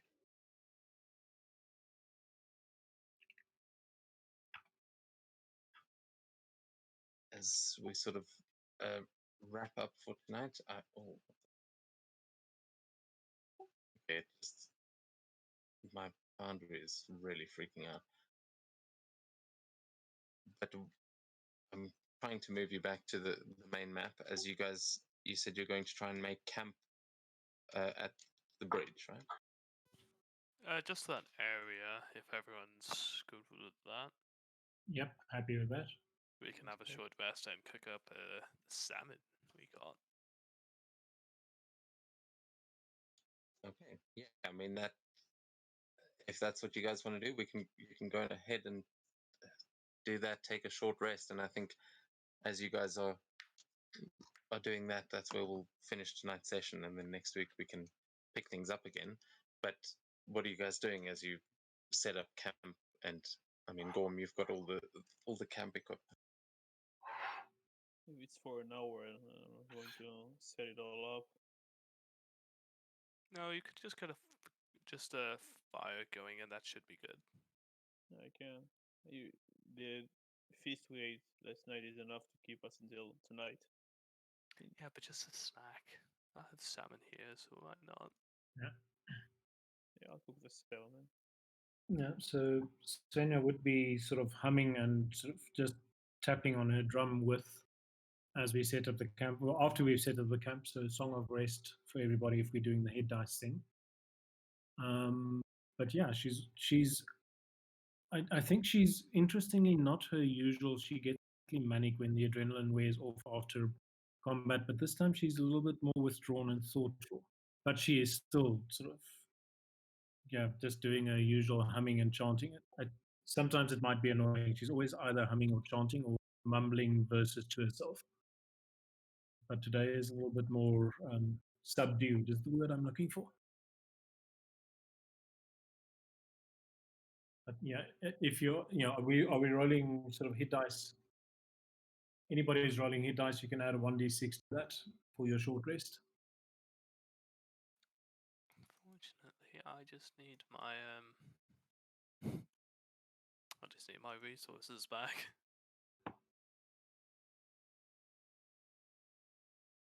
Yeah, we'll Nice. just see. Yeah, a long rest would be actually great because I've essentially burnt everything that I have in terms of inspiration and spell slots. Yeah, but I don't think we can move during the night because of the weather.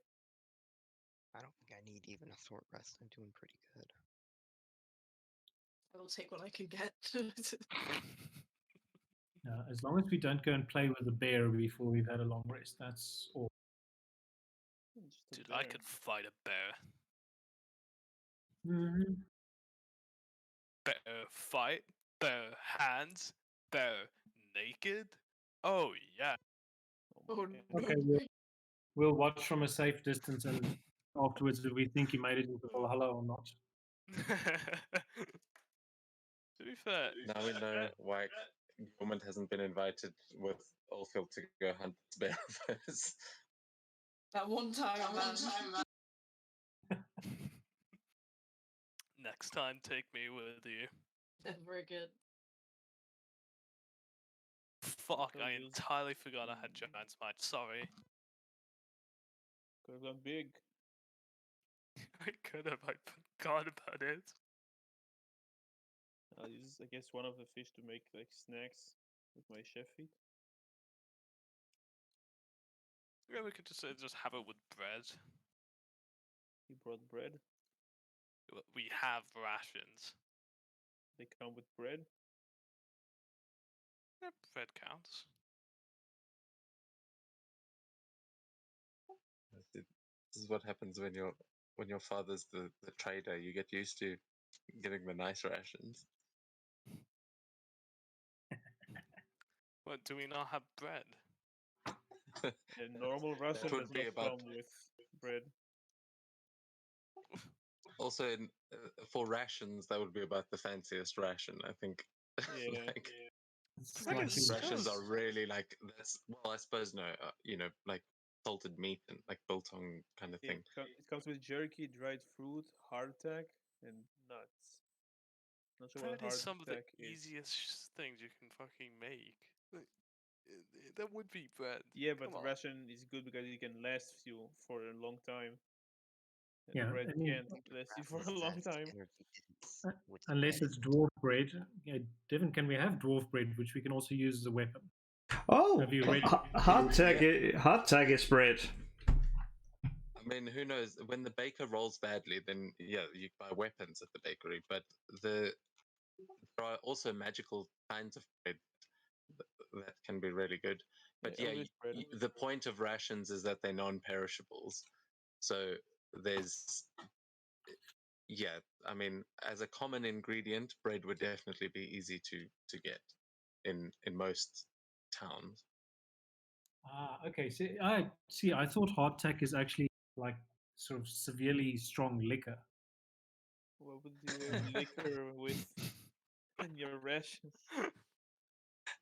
I mean, these adventurers actually, the amount of time they spend in taverns, I think it wouldn't surprise me. That was a basic ration. So you guys That's can cool. So it's like, what is that, like matzah kind of thing? Yeah, it's like a hard bread or a biscuit or something. it's just Okay, I was Okay. wrong. like a cracker. Yeah, so that's your bread. That's your that's your ration you would get with your rations. But Efficient you could cracker. definitely, on your first few days of travel, and we're getting too far into this, but yes, you've got some. Oh my god. It's a hard biscuit made of flour water.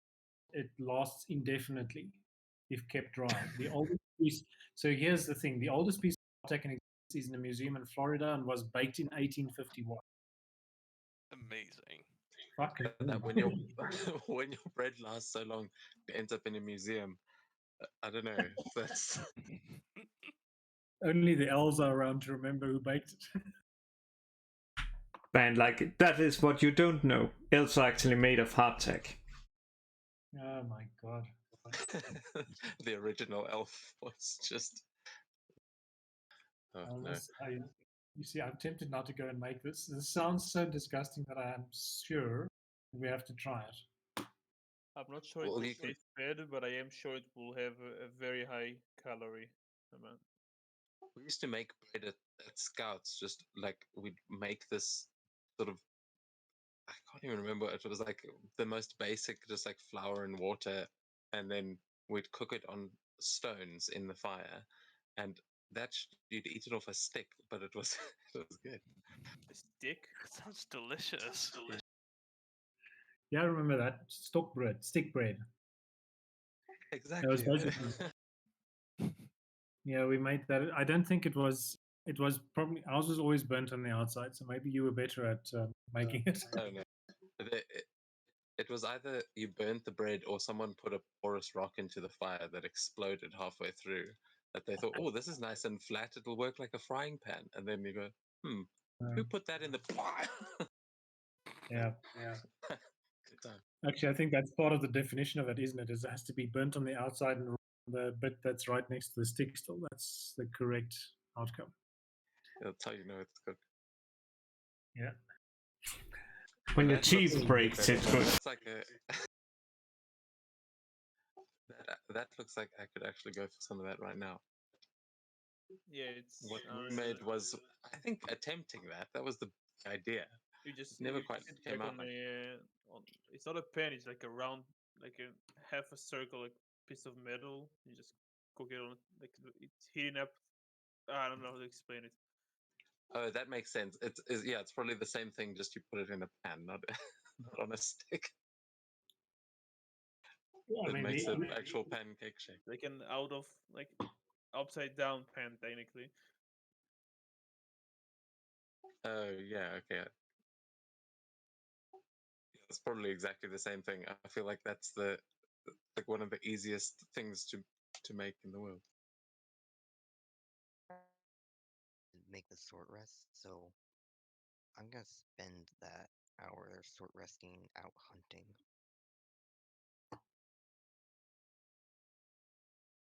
Oh, are you going? Okay. Survival check.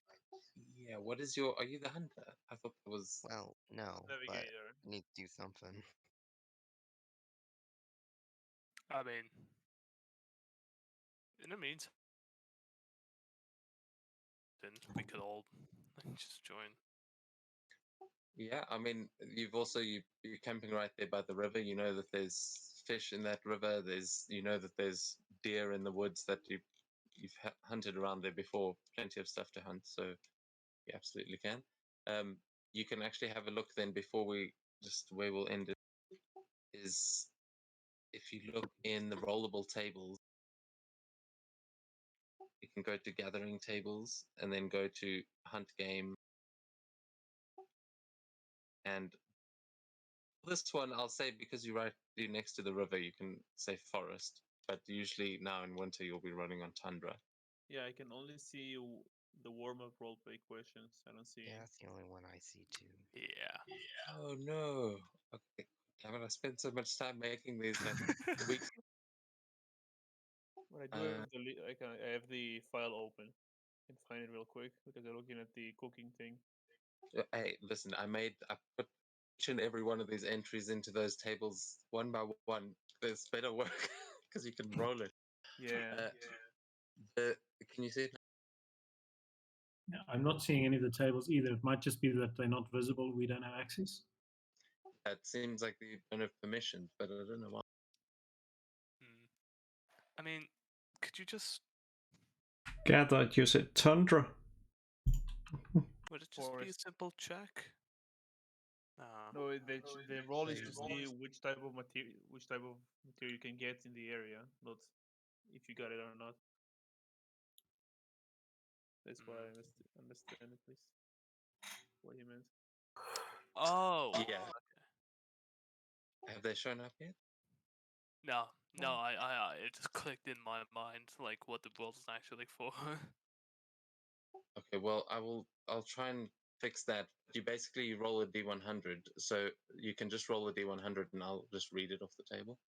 That's annoying that it's not showing up. I don't know. 5. Okay, you find some fresh ingredients. So you do manage to catch something because you are in a nice, highly populated area. You can either choose whether you hunted a deer or you spent this time fishing. But you need to make. So you can use dexterity or wisdom for this. If you have proficiency with survival, you can add your survival modifier. So you can make a survival check, and you can use dex if you want for your survival. And you just have to get a DC 10 to actually. Okay, so you don't, however, because Ursula was. Oh, that was Ursula that rolled the nat 1.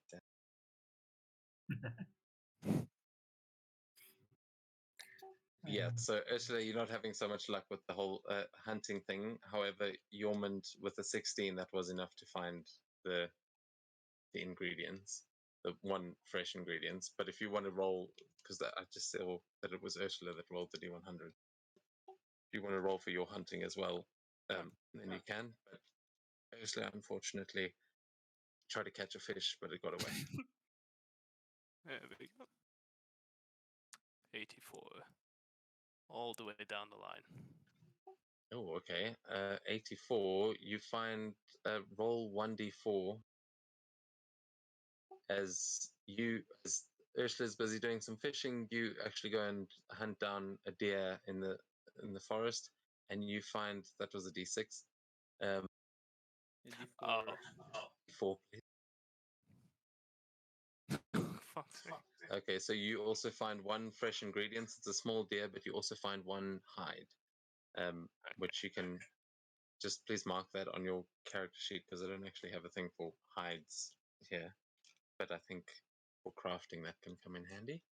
So you find one fresh ingredient and one hide. Would I just add that to my backpack? Yes, I will add the fresh ingredient to the party thing, but you can add the hide. Yeah, DM, if we are not, we're not continuing now, if I'm wrong. No, we're ending things there for tonight. But Yeah. right, what did you want to say? In like 2 questions. When we're going to travel now, it's going to count as a tundra, or it's not Yeah, pretty exactly a much. tundra, but okay. It's forest still. That you're going through different kinds of forest.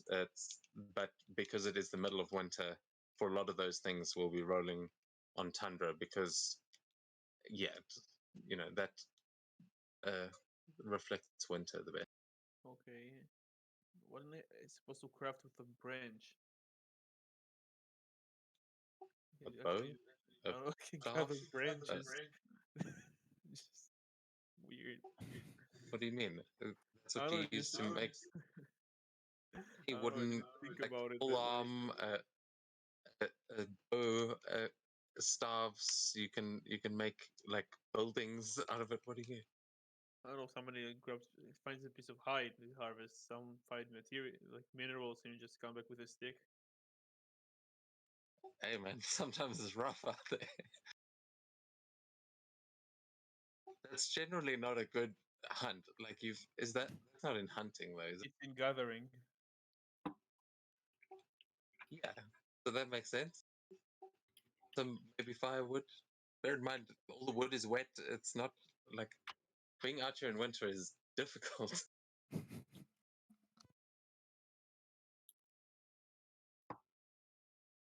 But is that in reagent? No, it's just crafting material.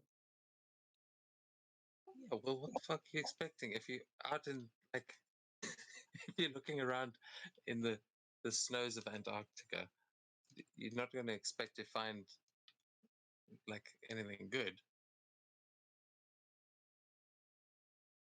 But the Yeah, best you'd things you think can so. find are like aren't those like essences? Oh no, those are real. Would have tried to harvest the giant skeleton for essence, but Oh, I forgot. There's still, actually a table for hunting game in a graveyard. really? Yeah. Oh, It's also hard to find anything, but you basically could have found what you did find. It said we can. Would have been the best bet. We could have found common arcane essence if we rolled high enough, and managed to actually harvest the skeleton.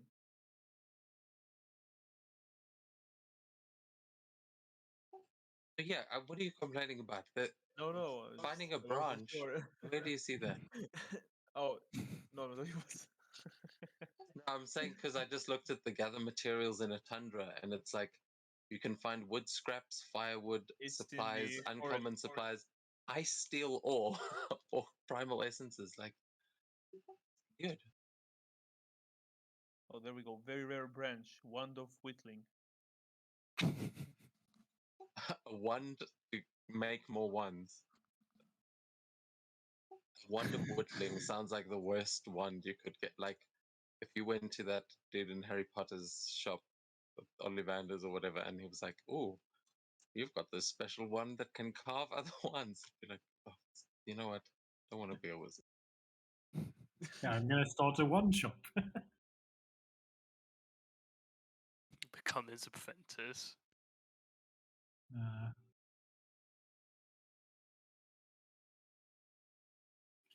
Oh, what's that thing about when life gives you lemons? Oh, I thought wand whittling is Just an actual squeeze it wand. back It's not... into its eyes. That's it. Yeah, walk up to its face and take a bite and spit it in its face and say, "Fuck your life." No, if you bite it, you gotta eat it. Lemons are delicious. Yes, they are.